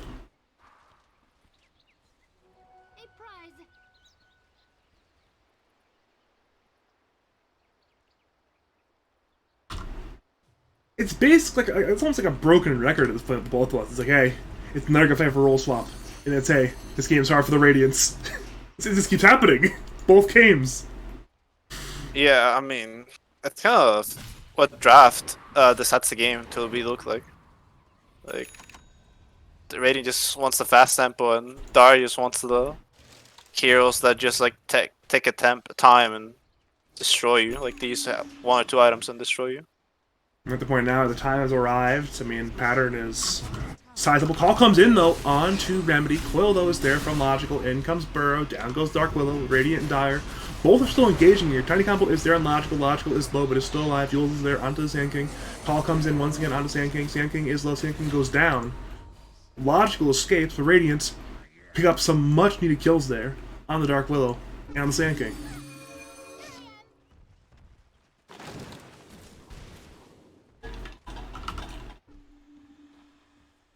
unfortunate.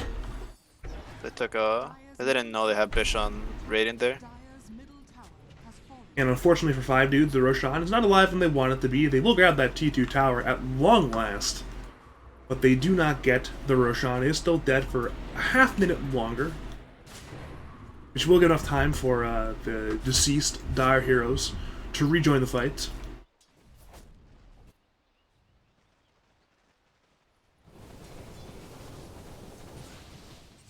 This is the point of the Dota game we are at. We are disrupting Morphling.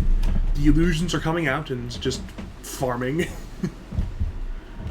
Apparently there is no stopping it, because I believe Shadow Demon and Morphling are both using the SD disruptions for the SD illusion morph illusions. So it's a lot of illusion damage, let's put it that way. We are seeing Dire are pursuing DOS bottom lane. Bedlam is there from Dark Willow, but as that happens, the Roshan is being taken. So this is a space creation from the Enchantress. It is.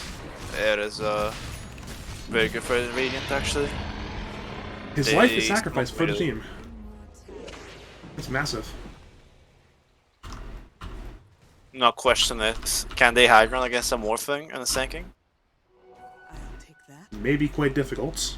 They did get the Aegis though on Drow that she's on, I believe, Axe. Yeah, it is on Axe. They got the Aghanim Shard on the Drow as well, so that will be a good bit of a power spike for them. Perhaps Radiant may look to actually engage outside the Dire side base though. Currently Dire R's 5, smoke on a few. They blink on in, but they blink away in time from the Tiny. Nice blink.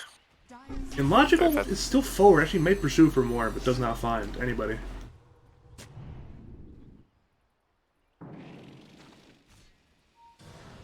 Dire's top tower is under attack. And Radiant know what time it is. They're once again congregated as 5 in the middle lane.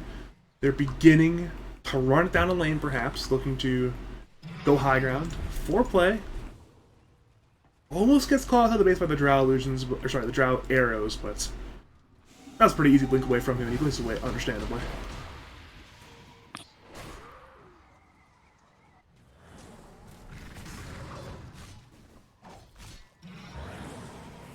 Yeah, this is Foreplay knows exactly where he wants to be right now. It is sitting right here at the high ground in Sandstorm, making the Radiant push as difficult as possible. Radiant apparently do not want to go into it. This is not a happy zone to be, and as that happens, we see Logical bottom lane is applying a lot of pressure here, ensuring there's no lane to grab this 2-2 tower bot lane. Radiant begin to cut the top lane, but they're starting to lose time. There's only 3 minutes left on the Aegis. And 3 minutes seems like a lot of the time, but the more time that ticks, the smaller window you have to potentially successfully siege high ground.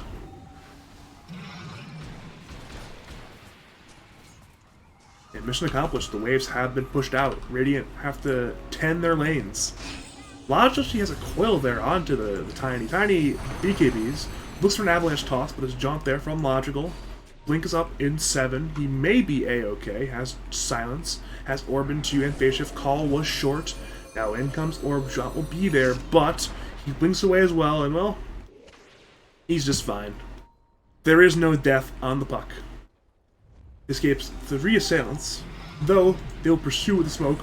They're into this tri-camp now. Is there a jump? It's on 2. It could be huge. In comes Logical, trying to disrupt with his BKB there from the Axe. Pattern is hitting, looking for a lot of damage, but Radiant are simply running forward, looking for Alveoli. Tiny combo is there. Shadow Demon goes down. They head perhaps the puck. Puck, though, will be A-OK with the in the jaunts. And now, with Shadow Demon dead, Radiant's have a wave right after the base. They may look to force here. We're seeing Pattern wants to get DOS, but DOS is alive. Blink Color's there onto the Morphling. Could this be a huge kill if they find it? He goes down as well on the Morphling, but he does have buyback. Disruption comes in onto Ravioli. He has returned, but Radiant certainly will look to force out the buyback of the all-important Morphling right now. Seems rough right now for the Dire. That is indeed true, and they head on in high grounds. Call is there on Dark Willow. Morphling buys back. Ravioli disrupts. Can they keep the Dark Willow alive? Dark Willow is in the Shadow Realm. Coil is there onto the beast, but he has that cheese. Should be fine. Remedy has Curse Crown. Cheese is popped. And it ends up being 2 buybacks forced out, both the Shadow Demon and the Morphling, but Radiant have not gone barracks yet. They got some damage on the tier 3, and they instead now head to the tier 2 bottom, getting that ultimate tier 2 outer tower. Looking at the Aegis timer, it's 1 minute. They're running out of time. They have one last chance to force the high ground with the Aegis. Their wave mid is being pushed out though by the Morph Illusions. Dire may just have weathered this storm. Voltop once again may have outlasted.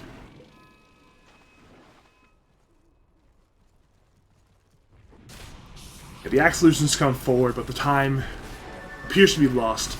There's 25 seconds left. It will be an expired Aegis. And well, the question is, do 5 average dudes continue the pressure, even with Aegis being down?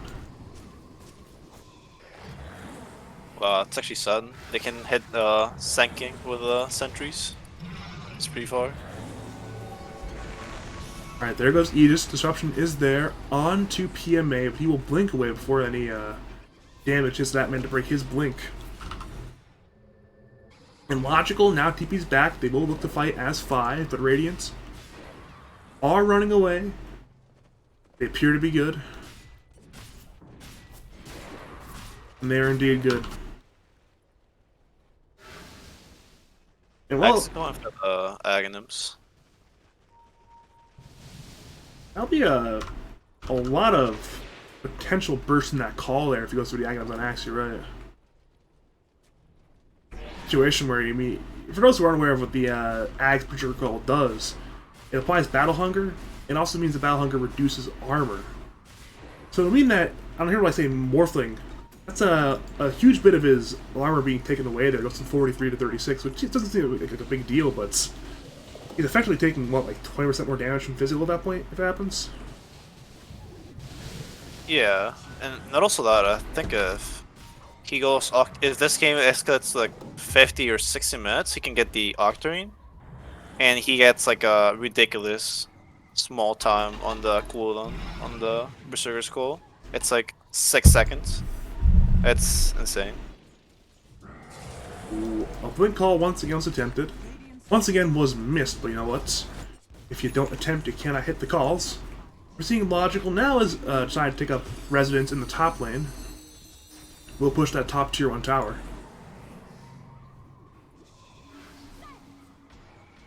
And he's now returned to his base. He's now pushing the bottom lane now. We're seeing Puck is everywhere. Radiant tried to find Puck, but once again, Puck is left. Is now in a completely different quadrant of the map right now, on the opposite side of the map.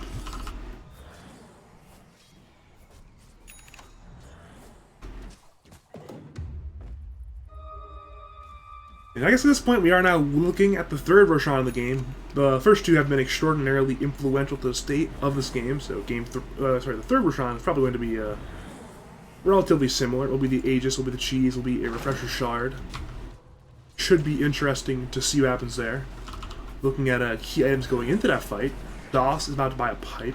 We're seeing a Butterfly come out on the Drow Ranger. We're seeing the Aghanims now finished on the Axe. We're seeing the Tiny work on that Daedalus. And Abaddon has no money. On the flip side, Dire, though, they're working on that MKB still on pattern. He's about halfway there. They're working on an Aghanims as well on foreplay. He has the money for it, but obviously he still wants that buyback. And speaking of Octarine cores, we're gonna have one on the Dark Willow as well. It should be interesting to see how much crowd control she'll put out with that Aghanims, the Octarine core plus the Aghanim Shard, I should say.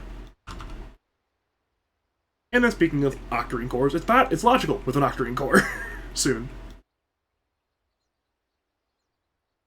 Yeah, I thought he was gonna go Axe, but he's going for Octarine, which makes him like really fucking hard to kill. Like, how do you kill a Pug with Octarine? He literally has spells every single second.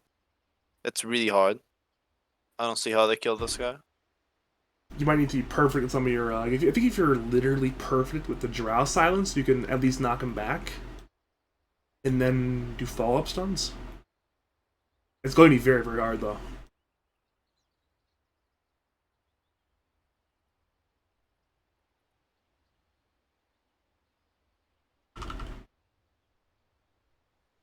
Actually, I am happy this game ended up being a lot more even. It was looking extremely one-sided extremely early, but it's managed to go back and forth a few times. Currently, Radiant are the ones who are in the lead, net worth-wise. Both teams have very significant fight tools. At this point, it just seems to be purely who can execute better at this point, and it's always fun to see. Dota Plus thinks 5 dudes are in the favorable spot right now, giving them a 65% win chance, but you know what? That's why they play the games, you know? 35% is a lot of percentage points. Yeah, I think Tiny should go Aghanims. If he gets Aghanims with the tree ball, he can probably burst anyone with a call. They're looking for logical war. Never mind, he's fine. They wanted him. They tried, but once again, he jaunts away in time. Tiny once again pursued, but as you mentioned, it's just so many spells. That's before the Octarine as well. He will jaunt. Still has phase shift, has blink up, he's fine. He'll pursue once again, but he's just not going to die. Yep. He's actually instead, though, heading for a Hex rather than an Octarine, but as that happens, trying to burrow onto the Abaddon. The man actually is isolated, but he's an Abaddon. Has that borrow time. And they'll leave him there. They recognize, hey, this is a hero that doesn't die very easily. He will not die on this fine day. We're seeing a Ninja Gear on the axe, though, looking for something. Perhaps wanted pattern, but could not find it. Instead, though, has his smoke broken and his blink broken. This actually still finds foreplay with the call. But the follow-up is lacking. It's only the Tiny and the axe in that vicinity.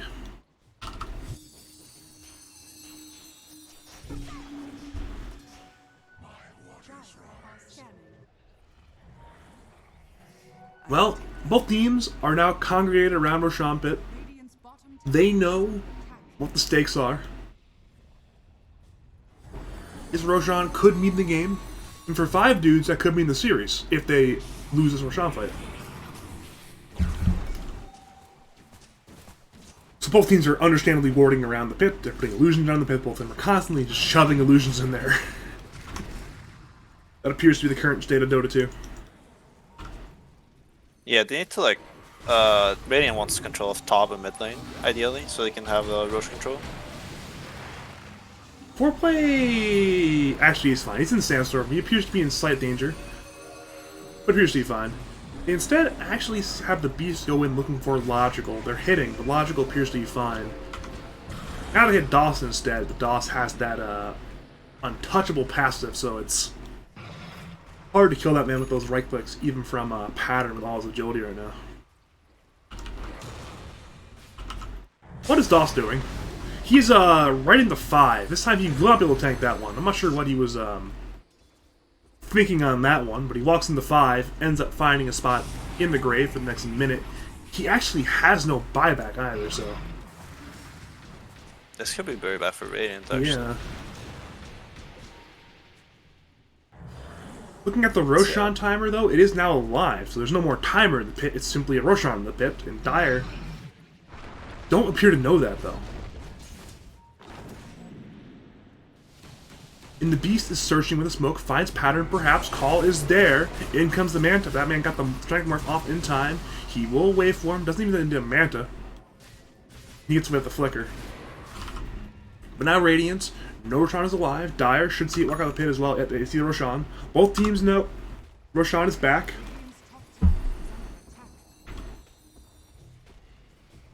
Question is, who bites first? Who heads into the Roshan pit and begins what could be the cataclysmic event of this Dota game? That's a good question, because I feel like both teams have counter initiation.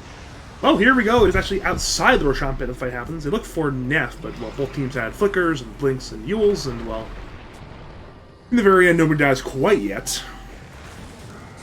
Blink Call is there on foreplay though, hitting with the impetus, but in comes a save from Ravioli. Disruption is there. Can foreplay get away? He's silenced by PMA. Now in comes Beast looking for something, finds nothing.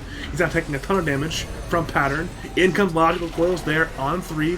Dire now buyback on their Sand King. We're seeing PMA is hitting pops the Andis of Logical. Burrows there onto the Tiny. Tiny may go down. Tiny goes down. Now turn in, looking for more. Curse Crown's there onto the Enchantress. Logical though goes in, has no Aeon. It's on cooldown. Pattern engages. Double waveforms. Looking for PMA. Logical is low. Call is there though onto Pattern instead. Logical takes damage. Pattern, she goes down! And now it's Radiance, who have forced a dieback out of Pattern.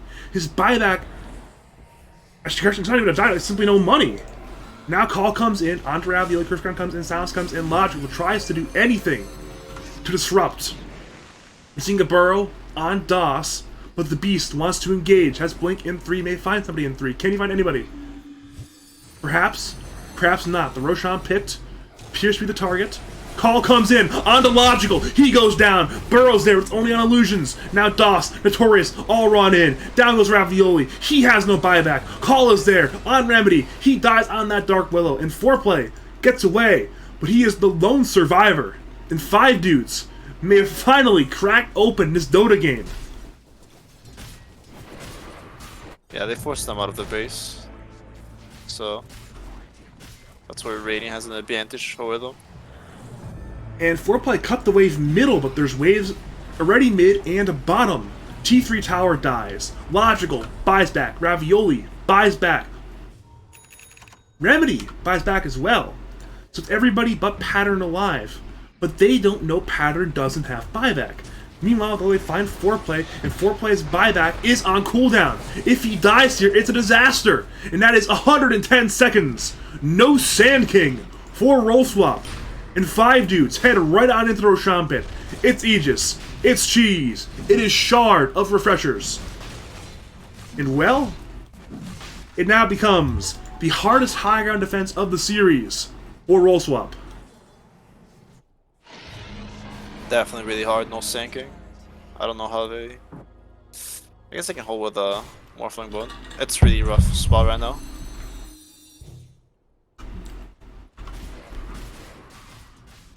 And surprise, surprise, Radiant are beginning to push in the top lane. They are pushing in the mid lane. They know where they want to be. It is right over here, taking the buildings here, and of course, the buildings here.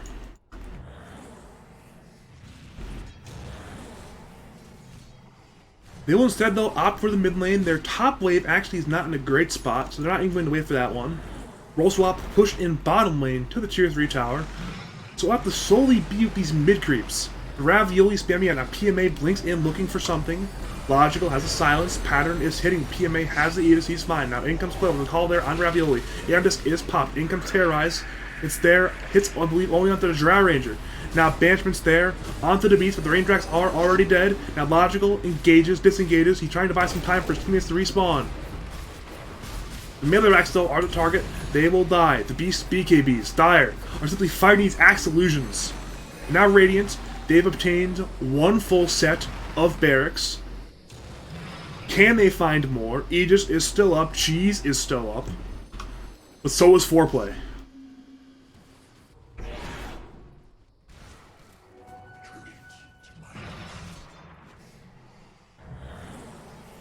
I have no idea what the hell DOS is talking about. I have no idea either. That's so weird. I'll ask him later at some point. It's not very important, I'm sure. We are seeing Radiant, though, have now split. They're minding their lanes, perhaps looking to push in both top and bottom lane for a second set of barracks potential. But as Logical has done for about 30 minutes of this game, he's once again pushing in a lane. It appears to not be dying pushing in a lane. He will, though, play it safe, though, TPing away after grabbing the one wave. So 5 dudes will have an opportunity to high ground in the near future.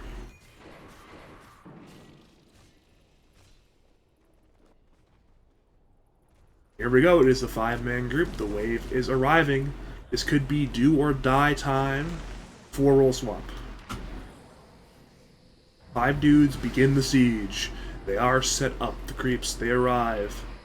But Sandstorm is there, but foreplay is not 25 quite yet. The creeps arrive. PMA hits. Radiant, though, they glyph. They want this tower right here, right now. Multi-shot comes in, but in comes up. Now, call is there, on to 2. It's a fantastic call, actually.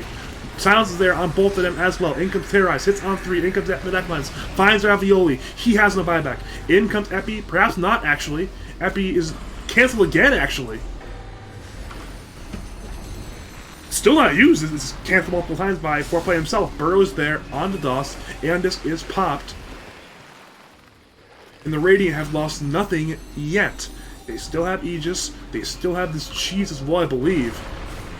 And now, Logical goes in. Andis is popped. In comes the Burrow. In comes the Epi. It's on to 2. Foreplay dies for that one almost. He's still alive for now, but it's a trade for Tiny. Down goes the Beast as well. Roll Swap are defending. They're trying. PMA has no Aegis still. He's trying for the Rax, though. Remedy dies. Aegis is popped. And now it is DOS, PMA, and Notorious. They are looking. Burrow's there on the bolt. In comes Pattern. Looks to engage on PMA waveforms. Hurricane Bike is there from PMA, though. They turn back to the Ranger Axe. Ranger Axe die, but so does PMA, perhaps. He's so low. Foreplay finishes it. Now Tiny has bought back, re-engages, looks for Pattern, and for Logical. Both are low. Logical gets hit. His blink is on cooldown. He has phase shift. He's trying to be alive. Notorious is now dead. Logical, Pattern, Miraculously are both still alive. And for Dire, it is extraordinarily costly, but they hold. The Millerax are their bottom, and the throne is still alive. What a huge team fight. That was insane, actually. My lord. And I don't know how Logical and Pattern both didn't die there at the end. They were both so low. Well, the game continues. 60-minute game, incoming. I said it was do or die, and they certainly did it. I mean, they lost the Ranger Axe, but it's only a Ranger Axe and what, 2 buybacks there for Dire? Pull up that buyback status now. Yeah, they used the... Actually, they used no buybacks on Dire. It was only Radiant who bought back from the Tiny in that fight. So they did that without buybacks. Well done, well done.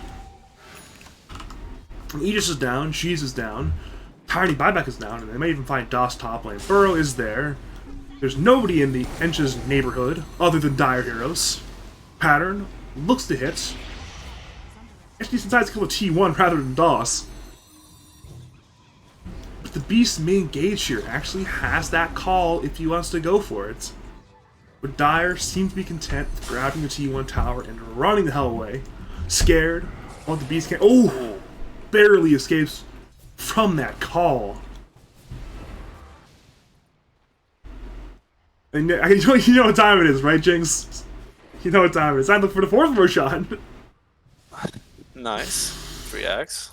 Anywhere from 2 to 5 minutes on the next respawn. That will be the Aegis, the Cheese, the Refresher Shard, and of course, now the Aghanim Shard. Correction. The Aghanim... What's it called? Is the Aghanim Scepter buff from that? Yeah, Axe Blessing. The Aghanim's Blessing, that's the one. That would be the name. This game will get spicy once all heroes hit level 30, because there's some bonker talents this game.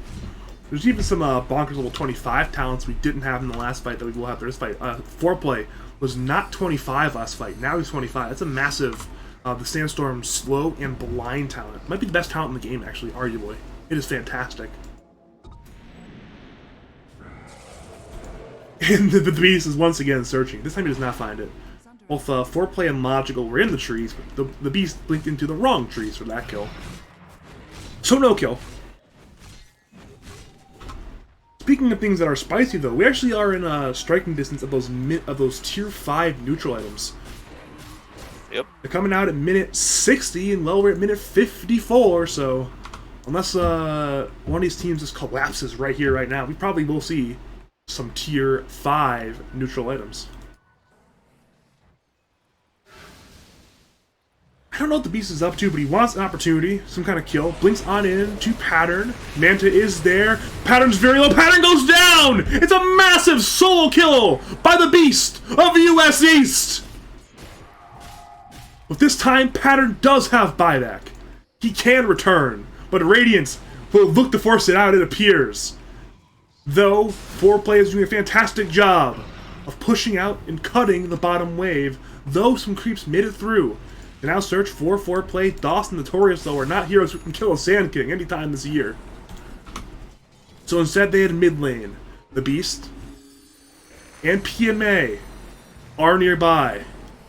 They want to go once again into the high grounds. Their waves, though, are not in a fun spot for that one. They're finally coming in bottom lane, but the Dire have done a good enough job to give time for Pattern to respawn soon. It's only 45 more seconds. Do Dire have a glyph? They do have a glyph, actually. They may be able to hold this without using the buyback on the Morphling. And the wave's still not here yet, bottom lane. Though one has arrived middle lane, backdoor is down, PMA is now hitting. In comes Disruption, onto the Axe. But the melee racks are already dead. It's now 2 full sets for the 5 average dudes. Once again, Foreplay is cutting a wave middle lane, but it's a little bit too late on that one. It's already a wave middle. And 5 dudes head on top. Logical looks to try to kill the wave middle, but it's a little bit too tanky there. Those super creeps from the earlier Raxing.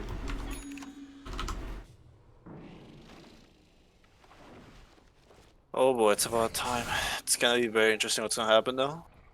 Yeah, it is Roshan in 1:20, tier 5 neutrals in 3:30.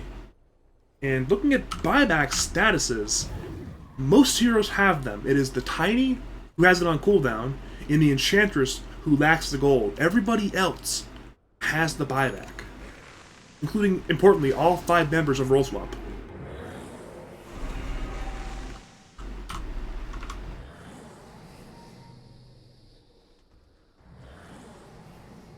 Well, the wave, it is approaching, both middle and top. It may be a time to attempt the Megas. Foreplay is looking to cut the wave top, but that one's a little bit too late. First round comes in, only on the illusion for some root to come up, and now they're hitting DOS for a lot of damage, but in comes the Beast, looking for Pattern. Can they find him? Disruption is there. DOS remains alive, and nobody dies there. Logical has returned to the base, as has Foreplay. In 5 dudes. Who Dire need smoke? Yeah, probably. If they have them on Remedy, if they want to go for it, they can smoke us 5 right here, right now, if they want to.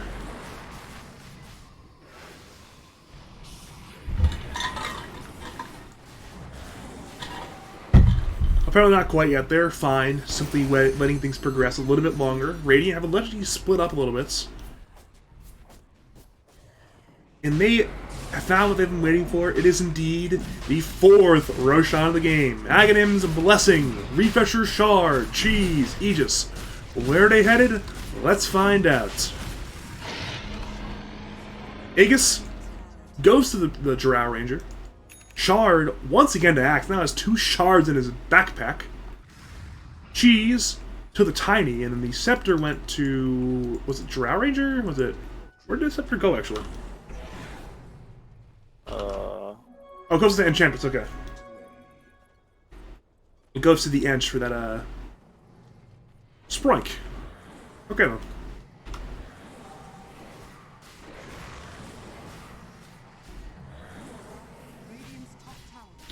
Well, same story. Once again, it's Foreplay and Logical who are pushing in lanes. 1 in top, 1 in bottom. But it's 5 dudes who head up the mid lane once again. First round comes in onto DOS. That is opening to our siege. The high ground siege once again starts. DOS simply walks on up. The Beast joins him. They want this tower. Logical comes in looking to silence to disrupt things for now. In comes Pattern. He's hitting out the DOS. Andis is popped. But DOS is very, very low. He's purged. He dies. Gem is on the ground. Dire want to defend. In come Terrorize. Onto the Drow Ranger. The Beast could not call. He was out of range. Notorious pops the borrow time. Radiant are dying. Aegis popped. BKBs are ending. And Dire look to pursue. They cannot find for now. They might come out of the base. Logical comes in. Pushes back Notorious. Interested in Dire. That man will die. Question is, can Radiant defend? Tiny Axe is there, but in comes the call! It's huge! Down goes Foreplay. He'll buy back. Logical kills Notorious, but Pattern's caught in the back lines by the Drow Ranger. He will die as well. The Rax remain alive top lane. Dire have 4. Pattern is dead. But once again, they appear to be unable to force out his buyback. And you know what time it is! It is tier 5 neutrals, baby! Let's go! Oh boy. I have not casted a game with tier 5 neutrals, and I don't know how long. So this should be fun. What kind of stupid shit do we have that Valve's blessed us with today? Looks like Radiant get a Seer Stone on the Enchantress, Force Boots on the Axe, a Ballista on the Drow Ranger. Flip side, Dire pick up Force Boots and a Book of the Shadows. Neither have been grabbed quite yet, though. And Radiant complete their menagerie with this Mirror Shield, which goes to the Axe. Thought it actually might go to the Drow Ranger for the cooldown reduction situation, but you know what? I'm sure Drow Ranger wants Ballista anyways. Very cool Ballista wielding hero, so. I want to see Puck get Aghanims and Daedalus. Because he has the Rapid Fire on Dream Coil. Sounds really fun. He's level 30 right now. He's plenty of gold as well. Surprisingly, Logical's holding on to the Psychic Headband. Perhaps it's for potentially just breaking coil there with extra cast range and the pushback. And Dire finish up their neutrals with the they get a Apex, which goes to Pattern unsurprisingly, and they get a Fallen Sky, which will go to Logical. Top lane, though, it's once again a Rax each time, though it's only the tower that dies for now. I should probably figure out all the neutrals went real fast. Where did they go? Okay, it's on the screen right now if you want to see where the neutrals are. The people at home, if you want to see where they are, they're on the screen right now. Radiant are carrying all 4. Dire only carry 3. They are not using the Force Boots on the Dire, it appears. And, well, this could turn interesting. Yeah. They have one Wicker on the Sanking though. That's they have like a lot of saves for the Morphling right now. I don't know if that's gonna be enough though. They need to like position properly for that to happen. Looking back at buyback status, everybody has it but DOS still, and now Foreplay, who has it on cooldown. So it's 4 buybacks per team right now. They break on the DOS. They once again want to get that man.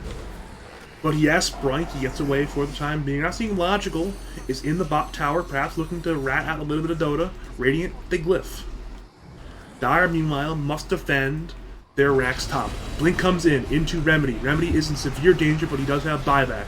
Pattern, hits, does some damage. Down goes Dark Lord. He buys back to move to the Beast. The Beast goes down, though!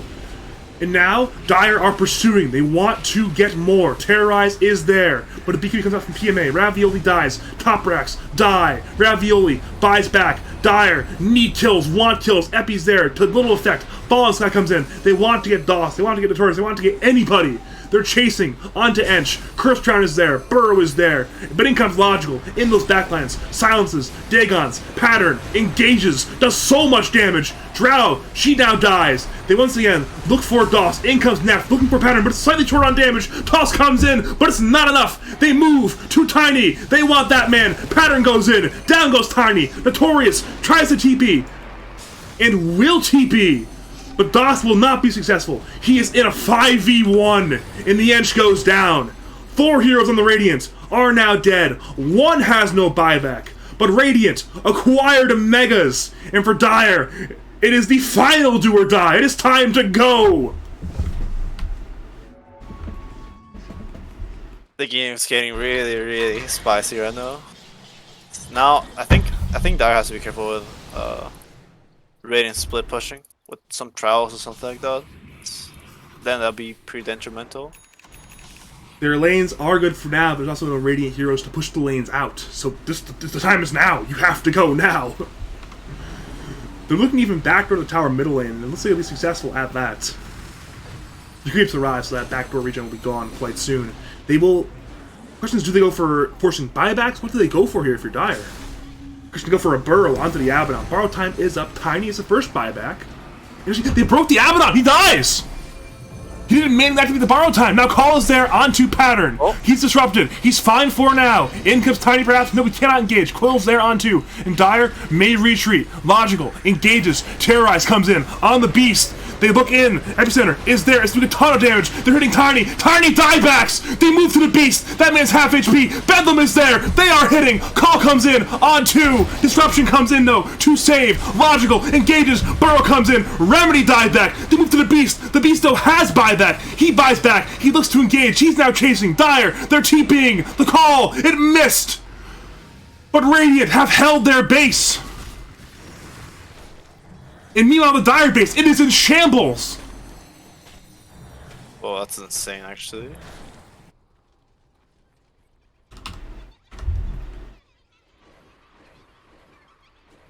And we're at the point now. It is an uphill battle for role swap.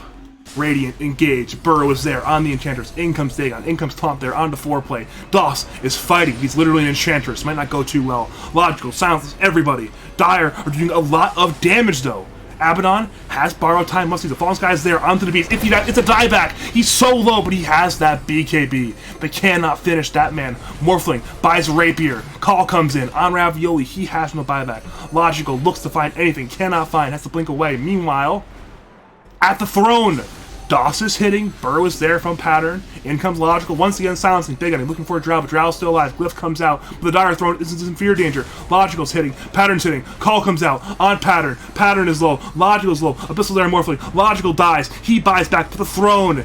It's simply dead. And after 66 minutes, 5 average dudes bring us to a game number 3. Wow, that's insane. That's gonna be interesting. Whew. Hell yes, brother. Alright, Jynx. What the hell has happened? I don't know, bro. It's like insane back and forth game. I don't know. This game is very fucking insane. I love it. All I know is I need more water. Once the draft starts, I'm grabbing more water. Yeah, sounds good. Alright, lobby is indeed up. Let me share it real fast again. Whew. Okay. We're good. Breathe it in. Yeah, actually, I'm grabbing some water now. I will leave you the chance to break some stuff down. I'll be back soon. Damn, that game was insane. Yeah, I mean pretty much the high ground defense from the Dire was too insane.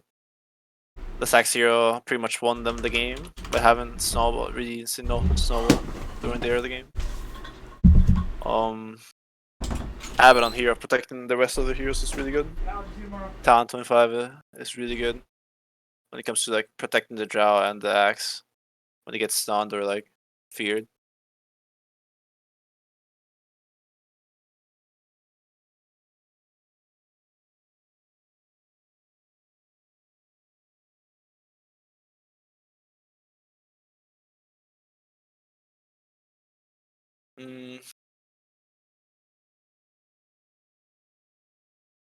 Yeah, I think Dire has to prioritize the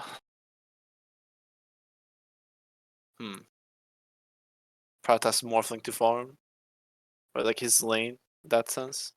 Axe is pretty much out of free lane.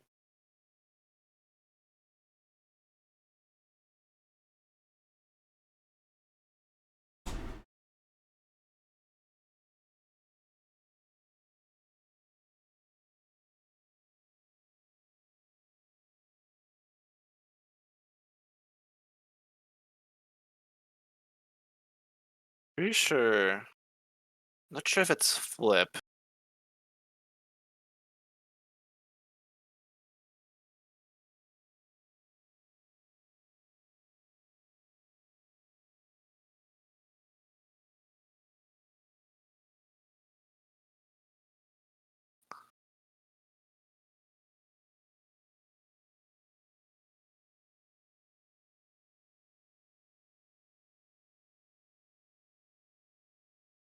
Apparently they have a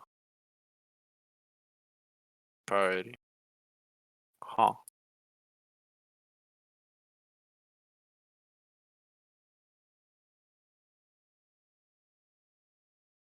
Yeah, if they take first pick, they're gonna prioritize the Abaddon hero again.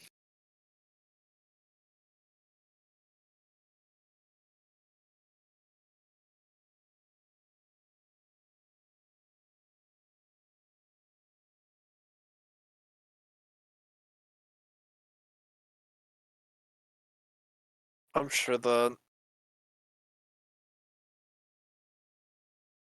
whenever you pick the Morphling hero, to protect their property, it might work, but that game's really hard. They applied the fast tempo properly on the Radiant side, so give them a chance to beat Dire.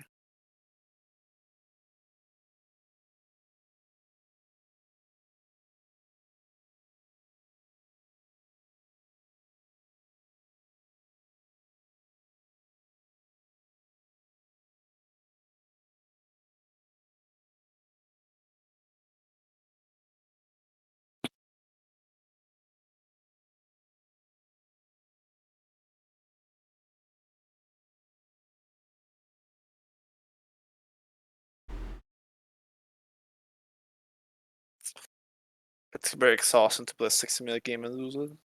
I don't know how Rosab will deal with this. Especially when they lost with the Morphling Widow. Okay.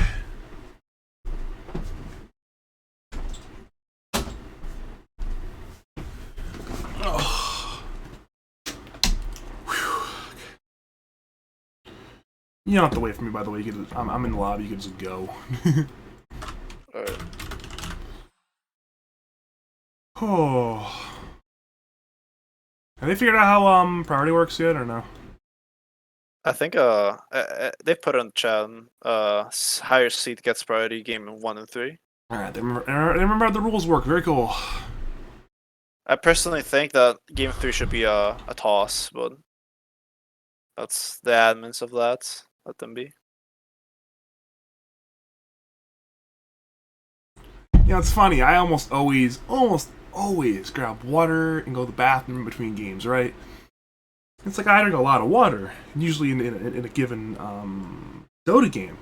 I'll drink a lot of water, right? Then game one happened. And nothing happened game one. So I'm like, oh, we're good. I still got some water. I'm feeling fine. And then, of course, Yeah, it's what I deserve. Then 60-minute game 2.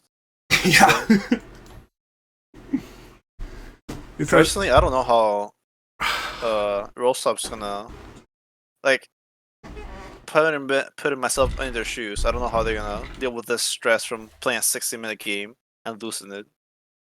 That's gotta be really stressful for for like their gameplay.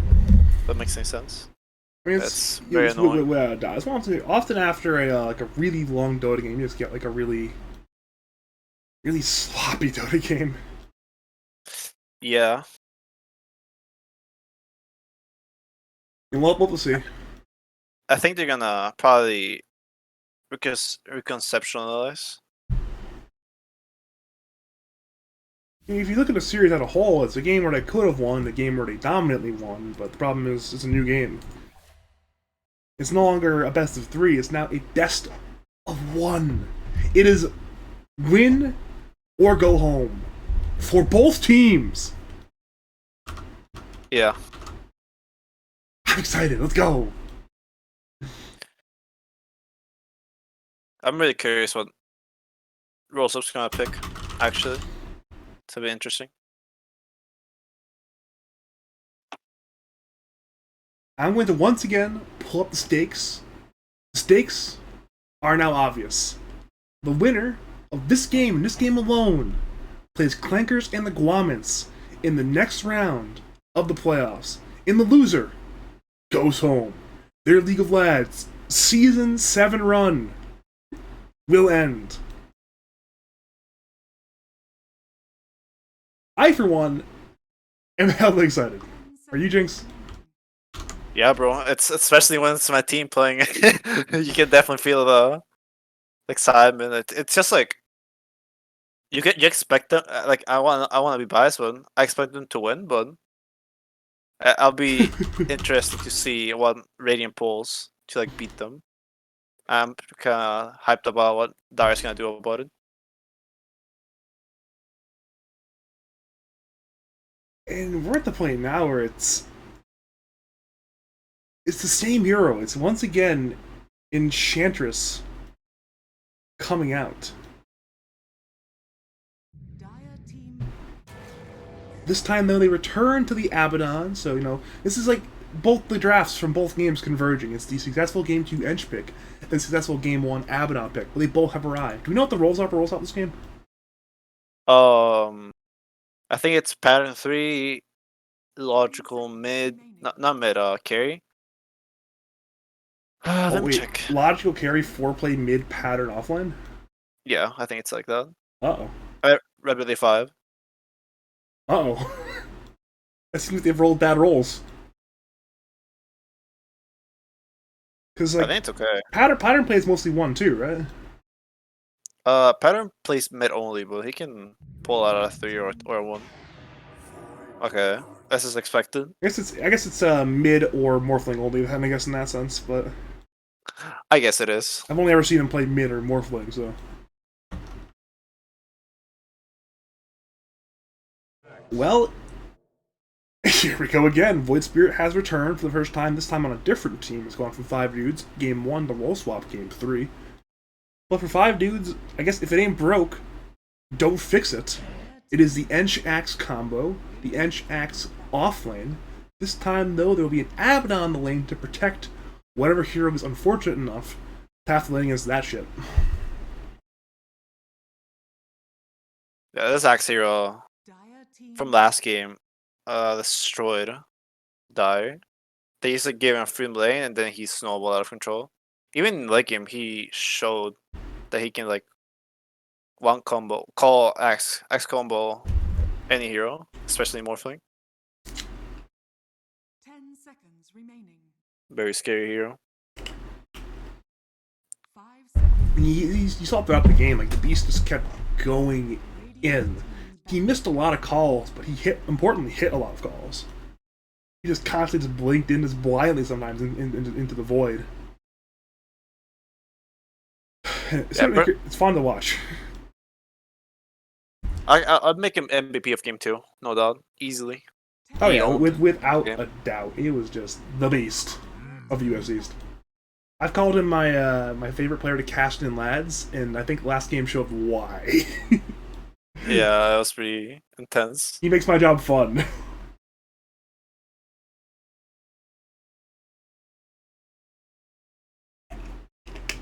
Seconds remaining. Okay, we're good. We're calm. We have breath finally.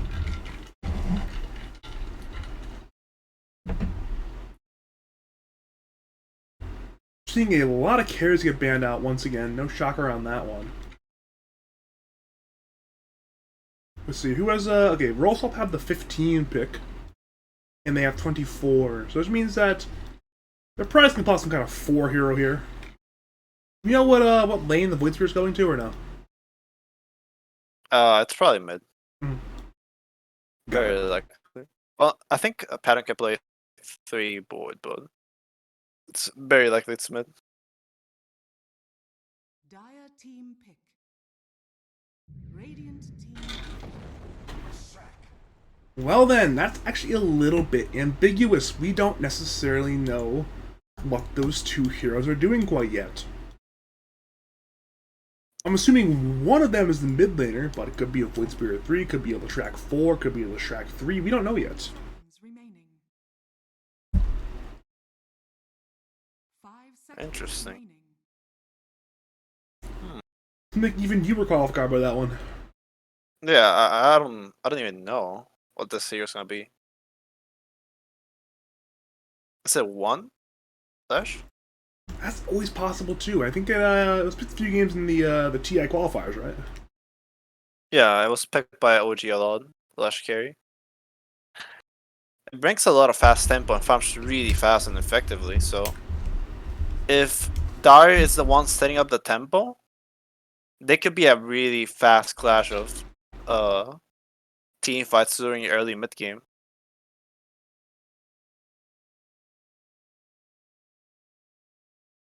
Logical. I mean, Logic is like a sort of Sumail type carry, anyways, where this is a mid player playing carry. So I guess Lesh carry would make a lot of sense for him. Yeah, I could see that happening.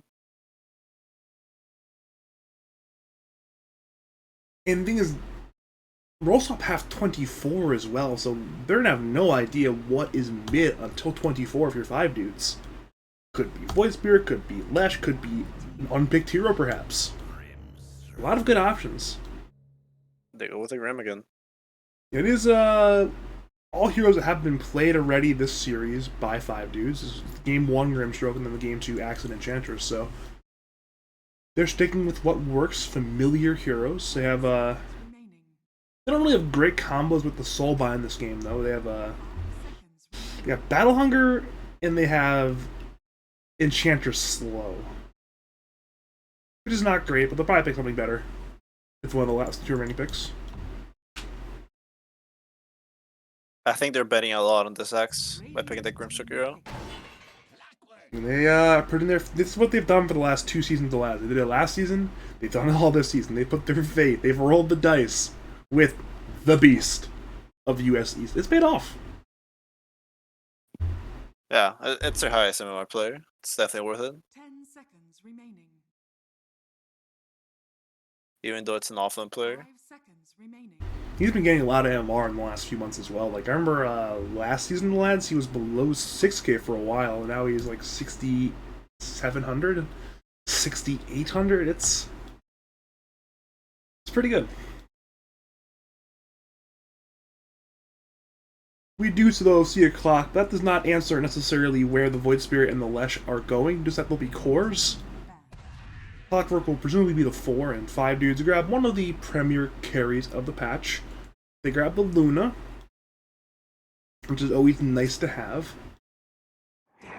Good old hero that does damage. And they'll also ban out TB, so if they ban out like TB Ursa, then basically every good carry is banned. But Rolltop might just have their carry ready, so they may not need a carry. Radiant team. If they don't ban Naya here, Radiant's doing a big mistake. I was gonna say, if it's logical carry, then it's probably a good time to ban Naga here, right? Okay. I need to start my Twitch prediction again.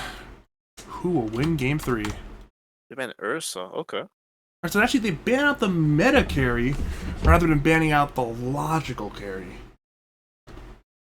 Which could be scary.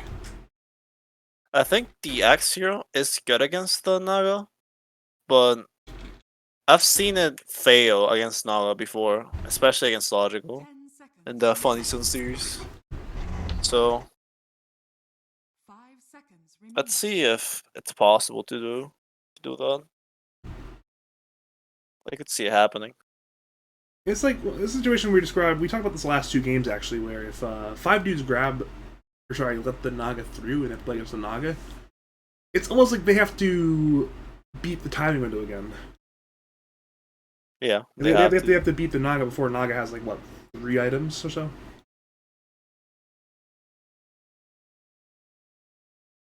That's a little bit scary considering logical Naga farms pretty fast. Pretty good illusion liker there. Last pick.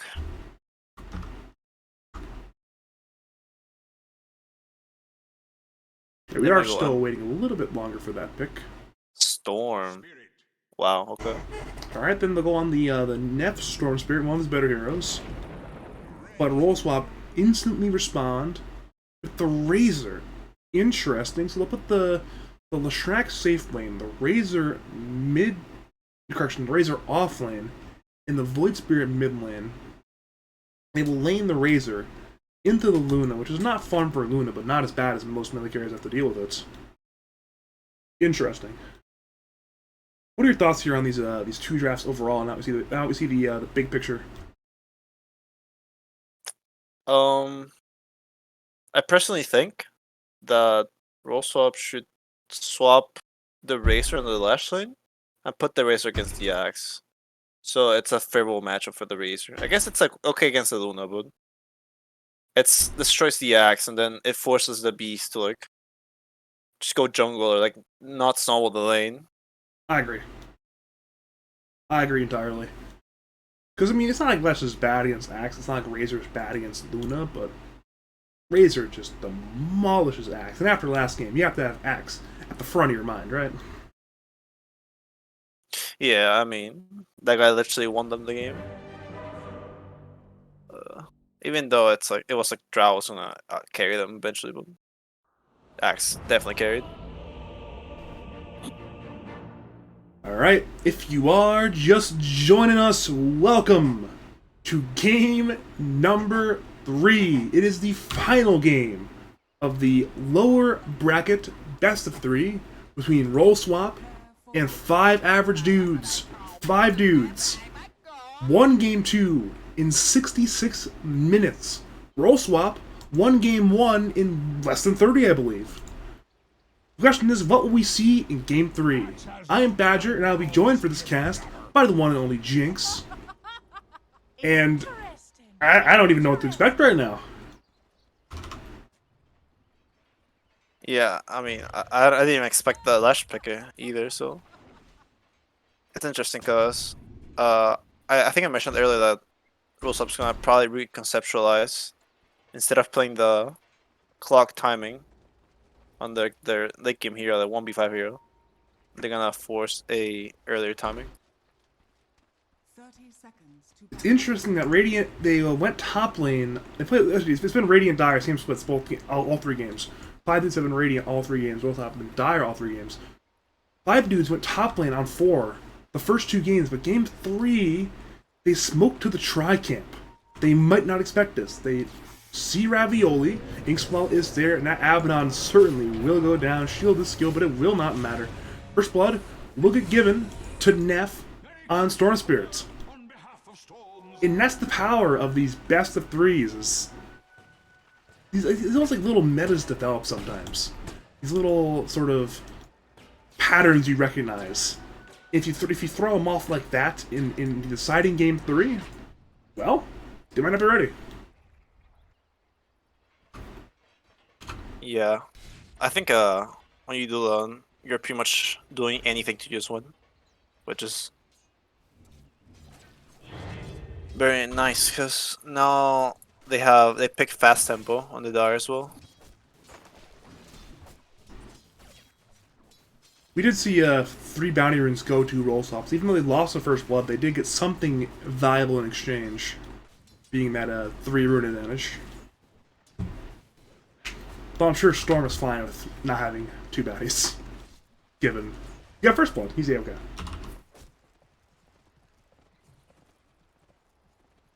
We're seeing Ravioli is just trailing DOS. Last game, DOS farmed the jungle to level 2. Ravioli is not letting it happen this game. Not allowing that man to be happy, that's for damn sure. This trade, though, is going the direction of DOS. Ravioli's starting to get run down, actually. He should not die here, but I'll take a good bit of damage there from that Satyr Tormentor creep. That's a rough time. He's under the tower now with the... Oh, the creep just died. Had there been one more shockwave from the Satyr Tormentor, might have been a kill, but it expired. It is only level 1 enchant for the duration, so yeah.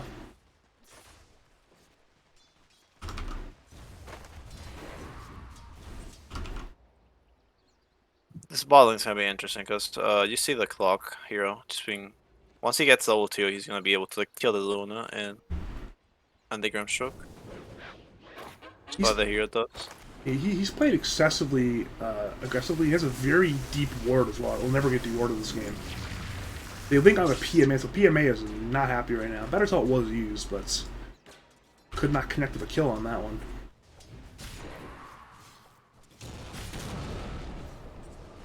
We're seeing Logical's winning top lane for now, actually. He's ahead in CS, and there are more Radiant creeps heading in than there are Dire creeps. Courier finally dies bottom lane. Remedy found it. Nothing too shocking on that one.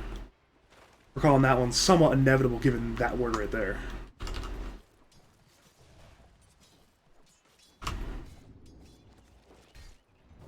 And Remedy gets a D ward as well. He unblocks his pull camp, locks the Radiant pull camp, and D ward. That is one value century right there. Very good D ward.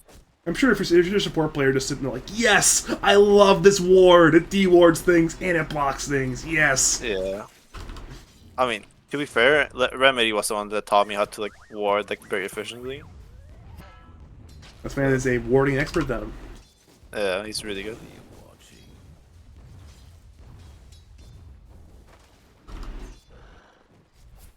Back on Enchantress watch, she is in the jungle, but once again it's Ravioli who's chasing, and she grabs the neutral that Doss is farming. So that's plus 18 for Ravioli, therefore minus 18 for Doss, though Ravioli's taking a lot of damage from these Enchantress right clicks, but can Mango shield if Pursue happens, so there will be no Pursue. There's still the 1 on supports. That's, actually hilarious. That's some hardcore gameplay right there. Some move speed creep coming out from Dawson. This is going to run away from Ravioli. This man has really committed himself to ruining Enchantress's game. You know his last game that the Ench got levels in the jungle early.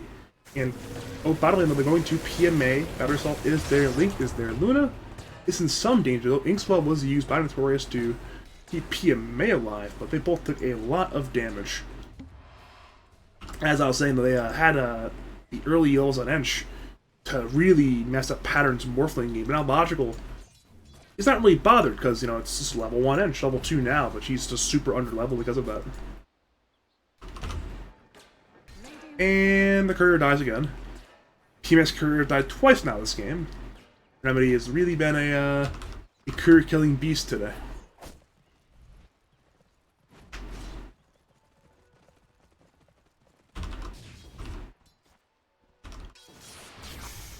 It's gotta be very frustrating. Oh. Without a doubt. And Ravioli's managed to find his way mid lane somehow, just chasing Doss around the map. Ravioli's still level 1 and then it's 5 now, which is... I mean, I'm sure he's not... I mean, as long as his team gets him the tome, though, I'm sure he'll be fine. Just get the tome eventually. The beast is deciding, you know what, I'm just going to cut this wave. It's come with me. That's my wave now. Call is actually skilled though, so they will find Ravioli. The Abaddon is actually maybe not. He's a little bit too fast with those boots. Never mind. Impetus finishes the kill. There's now 2 kills for the 5 dudes. Both of them, for that matter, on Ravioli. Kind of sad, but the good point is that Logical is 06 now. 5 minutes into the game. Yeah, even Ravioli gives him a salve. It's all for Logical right now for this Abaddon. Everything's for Logical. Speaking of Logical, the dive is there on him top lane. Pulse numbers used by Logical, but he's out of mana. Call is skilled, is up, is hit, in comes shield. So Calling Blade will miss, but the dive continues. They have a little bit more damage. Need 1 more hit, and they will find it. Logical goes down. Meanwhile, bottom lane. Storm has arrived, Vortex is there, onto Pattern, Pattern goes down, they move to Remedy perhaps, who has Battery Assault and is fighting, but the Illusion Rune is there from Neff, so... Now Remedy is the one who is isolated, Vortex is up in 5, but they will not pursue for that one. Across the map, it is 2 more kills, for 5 average dudes.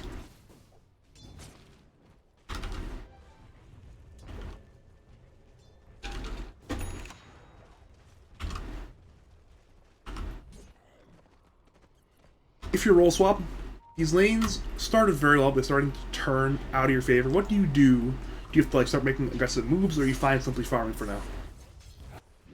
I think with your timings. I mean, what's rate 7 right now? He's gonna start rotating around the map with a very aggressive duel like Lash and Razor. They can get like kills anywhere. I think it's depending on how 4-player rotates this game.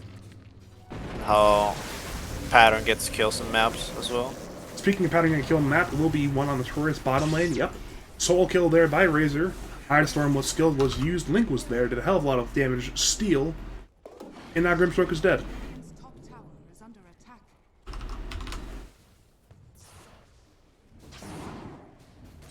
Yeah, so now Ravioli's gonna start stacking for the Attack. flash so he can start farming real fast. We need a courier death counter for PMA. It's 3 now, by the way. Remember he kills couriers 3 times? Yeah, 3 times. That guy's very sad. It's actually hilarious. Not playing though, they're looking for a logical. Ravioli is there though, has that shield. Now turns into Beast Pulse Nova is there. Axe will go down to the damage of Pulse Nova and Diabolic Edict. So a very important kill there for logical. Solo kill there, kind of, on Beast of US East. Don't be mad. Radiant's bottom tower is under attack. Is it a solo kill if you do all the damage but you get a shield on you? Yeah, I mean, the Savadon hero is gonna do this for the whole game. Protect the Lash and protect the Razor. No wonder it's really busted right now. Just protects anything. The moment that shield went out, you knew Axe was not going to kill him the Lash. I think he knew it too. Like, oh, damn, my Dota game's sad now.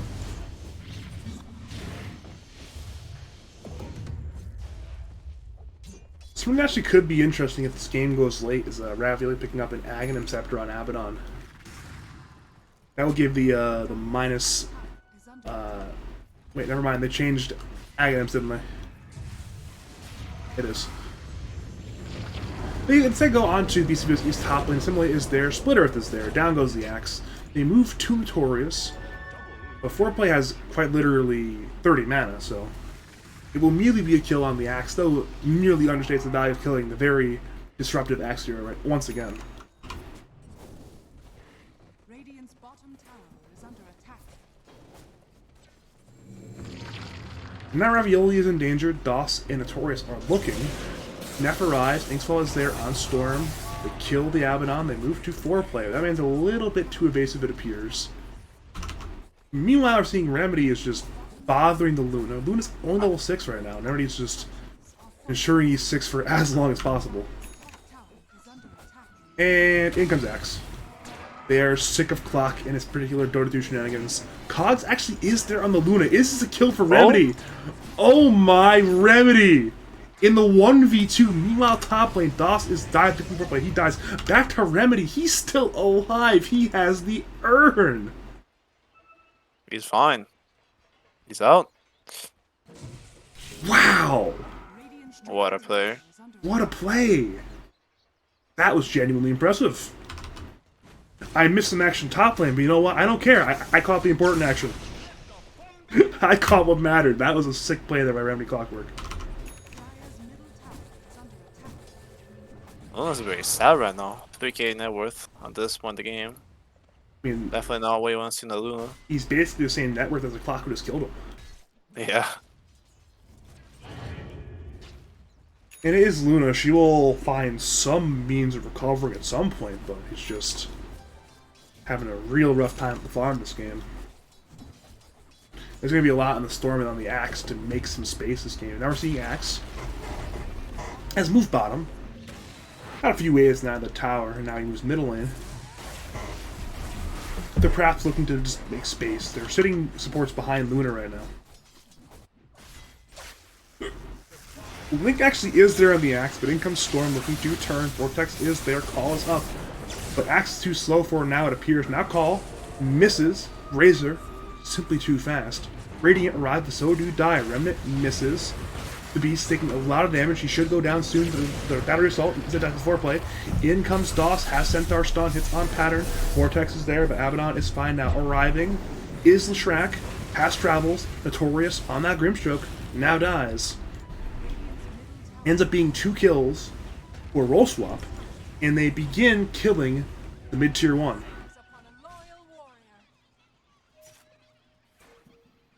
That's a change of tempo right there. Axe is having a bad game.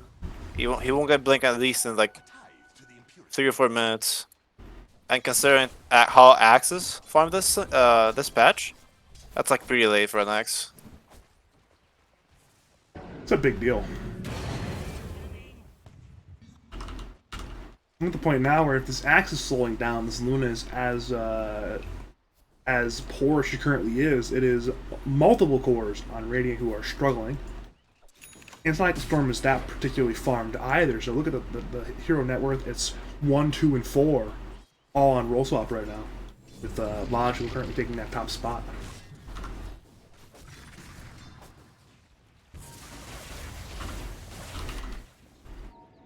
Speaking of things that are fun, though, Remedy is once again on some real interesting stuff. Looking for PMA. Clock Hook actually comes in. Is this a kill? It is indeed a kill. Eclipse is used. Gee, PMA surf. No, he does not. The urn. Well, he died for it, but that is unbelievably high degree of space creation. 4 heroes rotate over for a 1-for-1. This one is very, very sad right now. Yeah. I will be very frustrated right now over the Luna. It's just so sad. Yeah, it's not a fun game to play.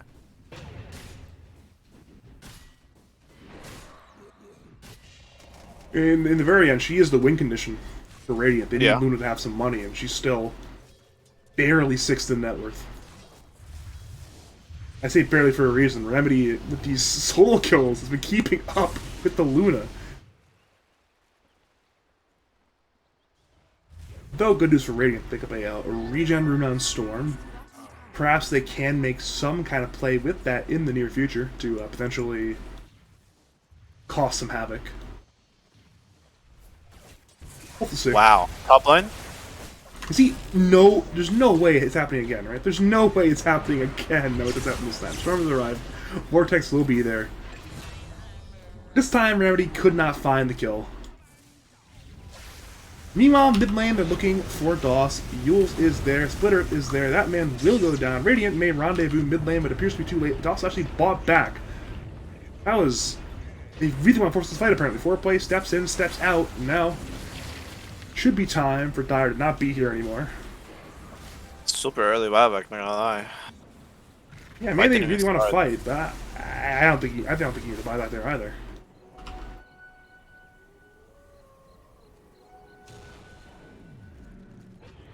Let's just about to have this Bloodstone, like 2,000 gold. Notorious is there leeching some of the experience, I guess, but that's still all the creeps had the logical, and there's no kill on that, man. Yeah, it's not happening. Radiant are scanning.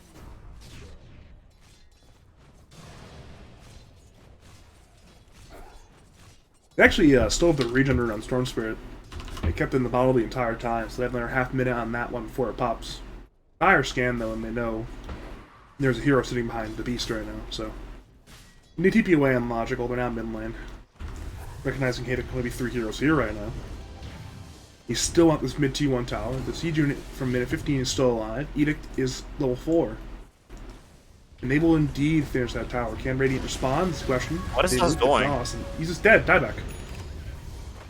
Well done. He tries to survive with the heal there, but it's a very ambitious play there from DOS once again. We saw it a couple times last game where he kind of walked into heroes and died, and we once again see DOS walking into heroes and dying.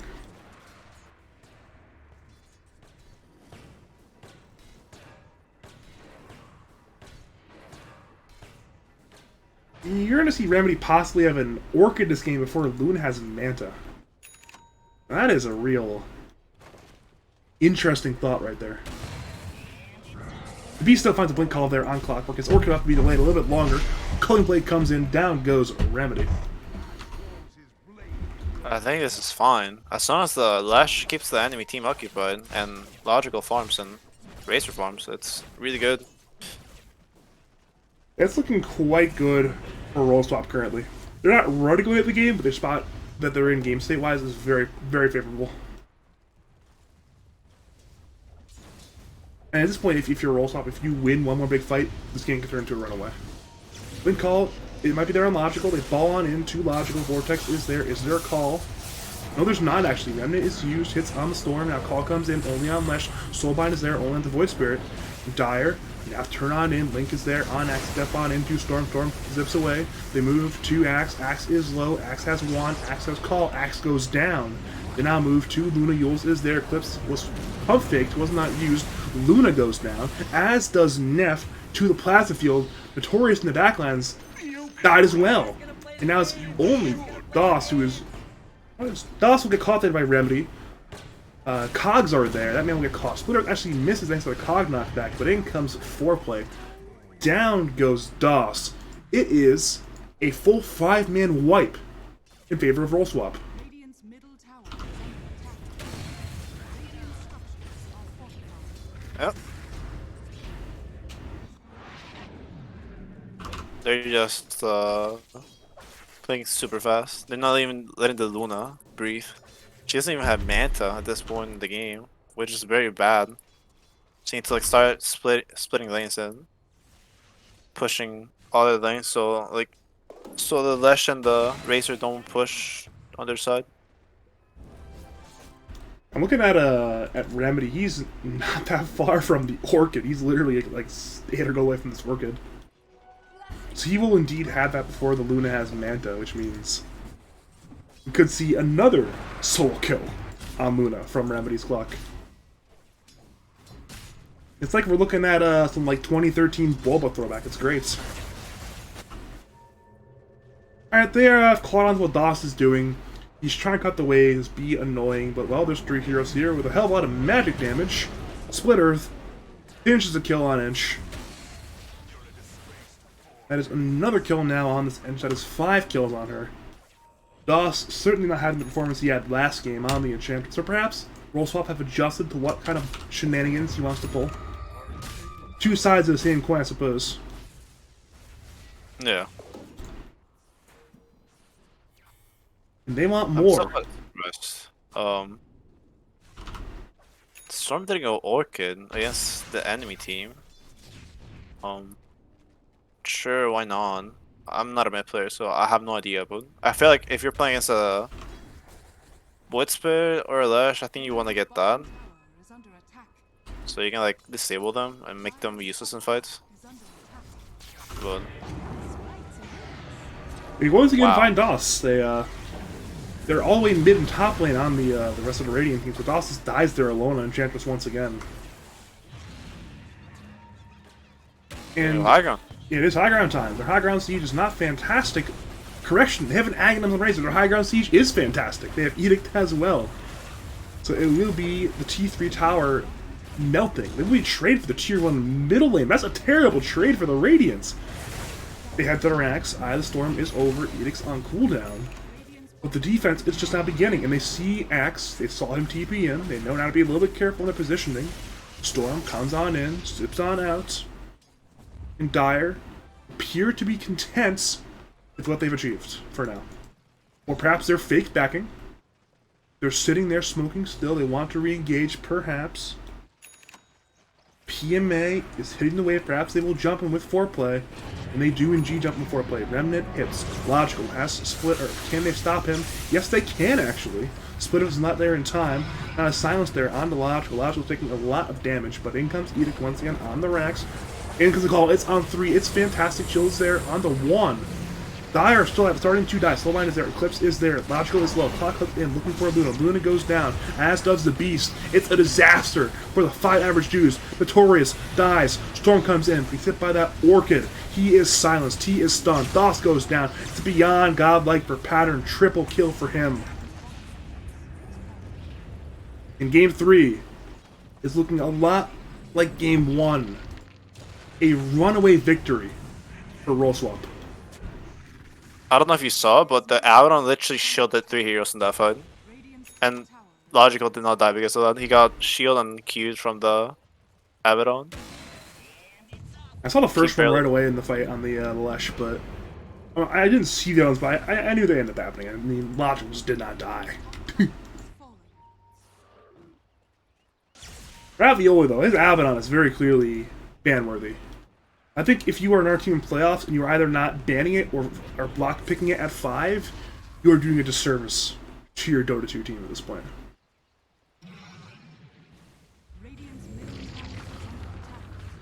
And we now begin, perhaps on a second lane of Barracks siege. The T2 middle, the gateway is now dead. Though they will back for now to mine their lanes. There will not be another siege quite yet. Perhaps Dire will simply grab the Roshan. It's still there, by the way, so they can get that Aegis if they want to. Radiant, though, recognize, hey, there's blood in the water, and it's our blood. We're very tasty. We're beginning to hemorrhage. We must smoke as 5. PMA pops his smoke. And the Radiant are around him mid lane, but Dire are just completely top lane. They have missed completely on their smoke play. And they should know that Dire don't care if they're pushing middle lane, they're going to push high ground anyways. It's like last time. It happened to bot lane, where Radiant traded for a bot lane Rax, and now top lane, Dire are once again in. Eye of the Storm is there, the Shrek is hitting, Edict's up in 3. Doss is now defending, and the rest are arriving, but the T3 tower is already collapsing. It's half HP, Radiant used a glyph, perhaps their last glyph of this lad season. Smoke is still there, the beast looks for a call, he needs a huge one. He comes on in, but only finds the Razor. Soulbind is there, they want logical, can they get him? Yes they can. They head to pattern. He uses himself. They need this kill though. He's now been taunted. Storm's been taunted. The hook is in from Remedy. Down goes Storm Spirit. It perhaps head to Doss. Inkswell is there though, so he will simply run away. It is a 1-for-1 core exchange. But Radiant have importantly bought more time. I don't know if they can. I'm pretty sure they can go high ground right now. On Dire. Actually, yeah, Logical has bots. They have not bought much time. They bought about half a minute of time. Alright, Eye of the Storm is once again there. They are once again hitting. Call is there. It's a fantastic Yules from pattern. The Beast has Inkswell stuns onto foreplay. And now, Axe heads on in, but his damage is being stolen. He's silenced, but he will walk away. The Orchid did not kill him. And now it's Dire who are retreating, perhaps into the TP in of Logical, perhaps baiting Radiant out. Or perhaps not. They instead return to the Tri-Camp, say, you know what, we're good with this. All is well. Our game is strong. And it's Radiant who are currently holed up in their base completely.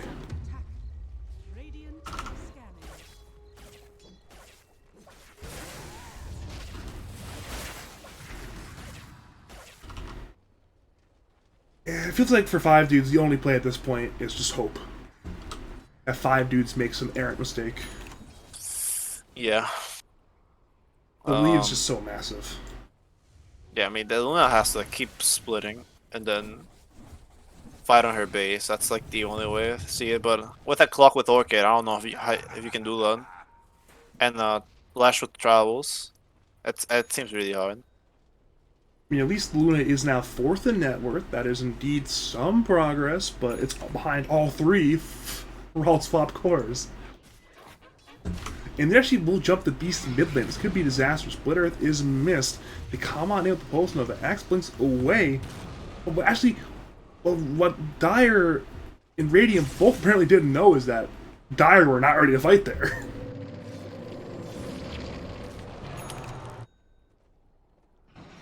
Instead, it's simply a walk-on in to Roshan opportunity for the Dire. Radiant are in no position to contest, it appears, though the Roche take is not particularly fast. It doesn't matter. Dire cannot Radiant cannot contest. Yeah, I mean, they need the Axe to, like, I don't know. I think he needs to go BKB, but Manta is very important. You need damage somehow, like consistent damage, because. Alright, they actually did not die in the Grimstroke. Grimstroke was slowly run down by the 3-4 of roll swap, or 3-5, I should say, of roll swap. But actually, they don't die there on the Grimstroke, which is important for the high ground defense. We're seeing Doss is once again cutting a wave top lane. This time he does not get caught, but Dire, they have a wave arriving. They have a siege unit already here. They have plenty of time to siege, and they will head for a second set of barracks. The range racks are already dead. Eye of Storm and Edict are flying. It will be the melee racks as well soon. In comes the Ench. TP's into the middle of everything. So in comes Split Earth. In comes Soulbind. There on 2. Calls there back on 2. In comes Storm. They really need to get Abaddon. They'll get instead. We'll have the Aegis of Logical. PMA dies to Pattern. Pattern ran him down. Now Neff runs away. Needs to escape. Still has the field. Kills him though. It's a disaster now. He went back on Storm. Axe is low. Storm re-engages. But Radiant are chased back to their fountain. In a roll swap. They are dominant. Logical does not even care the fountain dive. He is on to the Mega Creeps. Taunt is there on DOS. In comes Assimilate. The call is there, but it's cancelled by some kind of stun. In Logical. Split Earth some more. Edict still flies. The melees are being sieged. Storm engages. It's their last chance defense. They ball. They TP on Storm. DOS is being stunned by Split Earth. And ends up dying to foreplay.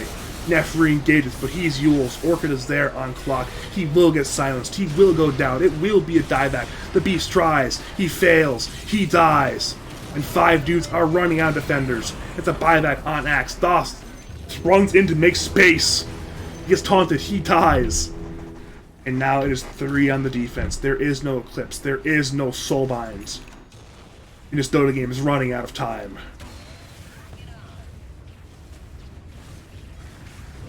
Call is there. It's on 4. It is fantastic. It is what they need. But in comes the taco. But it's 4 kills. Holy it's shit, merely dude. Remedy.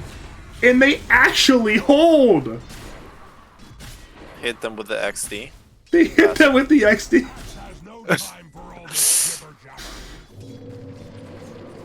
But even though they do defend, it is the exact jump they needed. A fantastic 4-man call from the Beast of US East. It may just be too little, too late. The evidence is in front of us. 1 Rex, 2 Rex, 3 Rex. It is full on megas. The defense. It is extraordinarily improbable right now.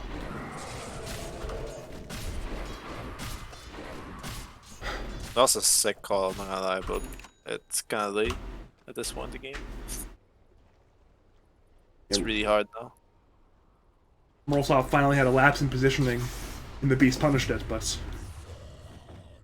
Well, I mean, they have a Luna. She has Moonglaves. She's a BKB now. Trying to be positive for Radiance, for 5-2s. It's just... It's looking bad. I guess yes, BKB, yeah. I guess it's like easier for her to like sustain. I don't know. Storm needs to like get BKB fast so he doesn't get killed every time he jumps in. It's really hard. I think, okay, even though there's like a small chance for the Rain to win, I think BKBs is like the way of them for them to win. Yeah, There's they no have other just one BKB right now. Yeah, they need 3 on the course. They need on the course. The 3 of them. It is in the quick buy of the Storm, but not in the quick buy of the Axe. Axe currently has Manta in there, so it is unlikely that they'll have a BKB anytime soon.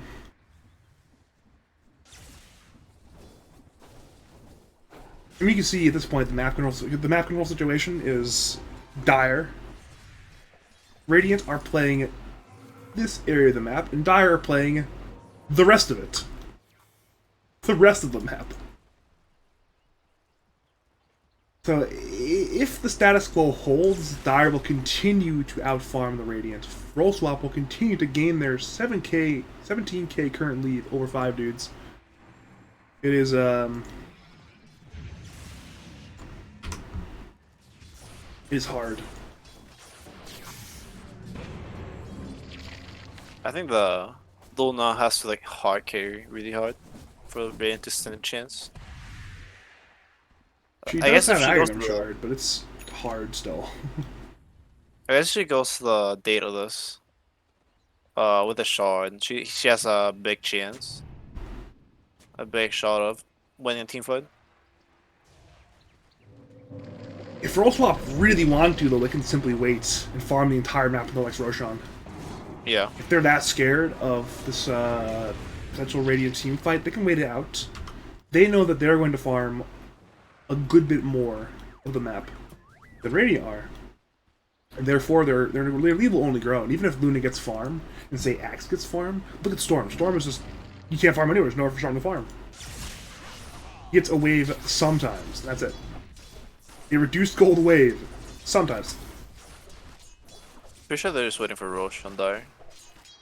So they can put on the Lash and Siege or the Razor.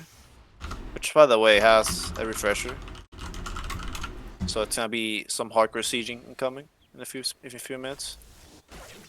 It's currently on the courier, as you mentioned, the refresher. So it means that if Dire engage, Radiant have to move fast. Because double Eye of Storm with Aghanims plus Edict is a lot of damage.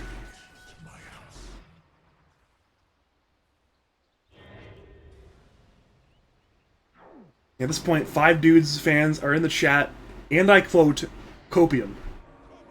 They're happy with the last call. They are. They understand where this game currently is.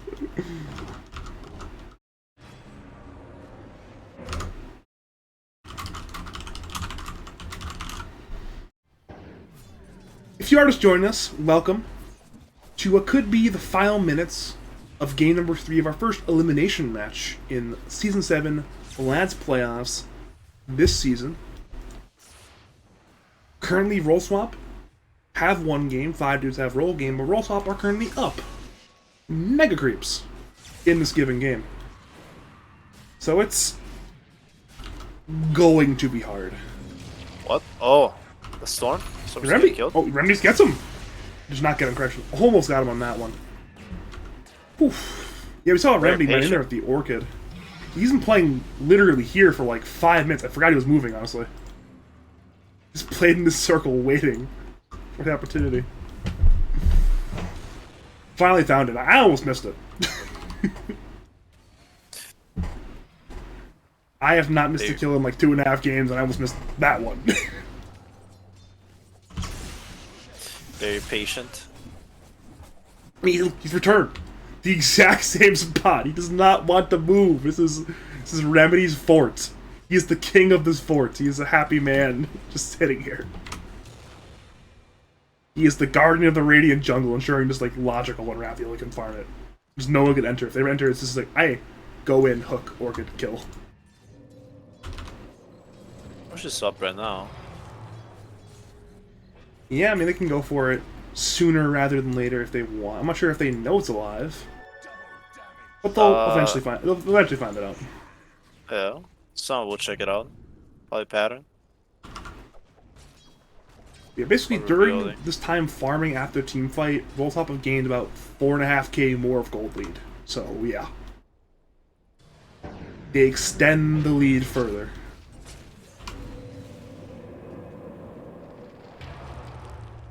You know what? After last game, I don't blame them. You might as well play it conservatively, not make dumb decisions and throw the game away. When you know, this is a potentially good bracket for Roll Swap, actually. They end up with a match up against Clankers and the Guamants if they win. And well, actually, I didn't watch that game. What ended up happening in the regular season between Clankers and the Guamants and Roll Swap? Do you remember what happened? In groups? Yeah. Oh, it won 1. It was 1-1. There were like some niche heroes that we didn't expect, and they beat us with them. So that could be an interesting matchup. Depending on what roles, obviously, Roll Swap rolls. I mean, it's always the the common element is what do Roll Swap actually roll in terms of their roles. It's always a fun time to see there. I'm sure Guam is doing his homework right now. They'll say, you know what, ban Abaddon, ban Morphling, be ready for Naga. Probably on the mind right now if they're watching the series. I know Guam's in the chat right now, so he's probably watching, hey, ban Abaddon. Do not let this man have it. I'd be scared, because after on this game, Alright, it may be the final fight time. They have the Aegis, they have the cheese, they have the shard, they now engage onto DOS. Assumingly is their split earth is there, DOS goes down, he has no buyback. We begin the tier 4 siege. Edict is flying around. The beast, he waits, Radiant Smoke on 2, they want to defend, of course.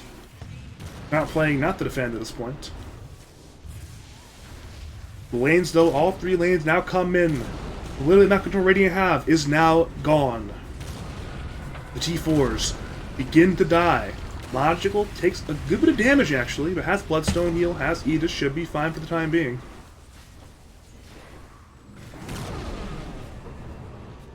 He actually activates the Bloodstone active. He wants to stay alive. Edict up into Splitters once again are going. Down goes one tier 4, other one's going now. Now here comes Neff. Looking at the backline, zips in, zips out, finds little. They're looking for the Aegis. Logical is low. In comes look onto creeps though. In comes the call. In calling blade onto the axe. Everyone now jumps in. BKBs fly. Eclipse flies. Soulbind flies. PMA dies. Neff re-engages with BKB, but DOS dies for a second time this fight. Down goes Notorious. Down goes the Beast. It's an ultra kill for Pattern. It's not a rampage for Pattern, but it's still a massive amount of kills for Roll Swap. It's a Biokin Grip. It's a rampage for Pattern. It's a double rampage for Pattern. It's a full 5-man wipe and Roll Swap advance to play Clankers and the Glommets.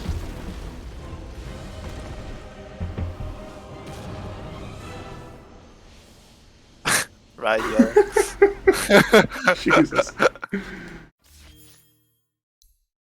Classic foreplay. That was some real Dota 2 right there. If you're a Roll Swap fan, you have to be pretty happy with the showing they had on this fine night. It was 2 very dominant wins in their wins. What are your overall thoughts on the way the series transpired? Honestly, I'm kind of surprised. I mean, game 1, I didn't expect the Gyro pick. I think Logical played him once, and he played pretty well.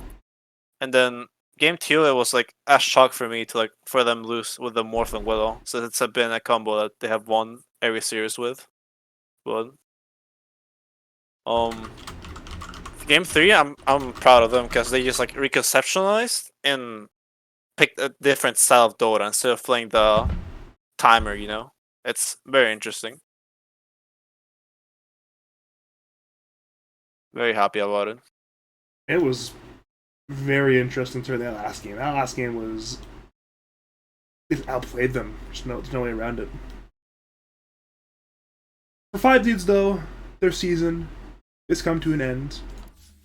Actually, it's come to an end the exact same way their season came to an end last season. They 1 week before playoffs, needed to win and in to make playoffs. They made playoffs and lost in the first round. It's the exact same situation this time around, so it's once again a first round exit for 5 dudes. This is probably the last time we are going to see this 5 dudes lineup. They had the exact same 5-man lineup for the last 2 seasons, but it is probably the end here. I would be surprised if this team runs it back for a 3rd season. So it'll be interesting to see. Actually, I think the number 1 free agent, though, if he is obtainable, is the Beast of US East. That has to be the most desirable offlaner in Lads right now. This man is an absolute monster. Yeah, that guy's insane for sure. Really good player. Definitely carried their team. During that game too. I think if it wasn't for him, I think I don't mean to flame the Fire Edge suits, but if it wasn't for him, I think it's really hard for them to win that game too, especially against that timer. I think that's the only reason why they won. So it's hard. It's hard for them to rely on their offense to carry them. We're at the point now where the series is over. Roll Top advance. Do Roll Top need to make any adjustments going into their next series, or are they in a good spot going into their next series? The good thing is after I left the team, they started we got Rabioli, and they started we stopped Foreplay from playing all roles to core roles. So he plays 1, 2, and 3, and now they have a good synergy with their supports and their cores, which was a problem like earlier because we didn't like play much together. So, I think they're in a good shape right now. I think if they're able to like reconceptualize and play like that in a game 3, a BO1 pretty much, I think they're able to like beat really hard teams. That's my thoughts, but I'm kind of biased still. That's fair. It's fair to be biased sometimes. If you had to give an MVP for Game 3, who would you give it to? Alright, let me go back a bit and pop the screen. I think I think Remedy was insane. The fact that he killed Luna 2 times, dragged heroes from the enemy team towards him. I don't know. I think that man did a lot of work that series, even though everyone played really well. I think he's my MVP for the series. I agree. I agree with your assessment. I think Remedy was really impressive with this Soul Coaster. Alright. We are now wrapping up the series. Do you have any other final analysis before I go into my usual outro stuff? I mean, Rollstep's a very scary team. That's all I have to say. Don't expect anything from them. After watching tonight, any team should be at least a little bit scared of the potential of this team.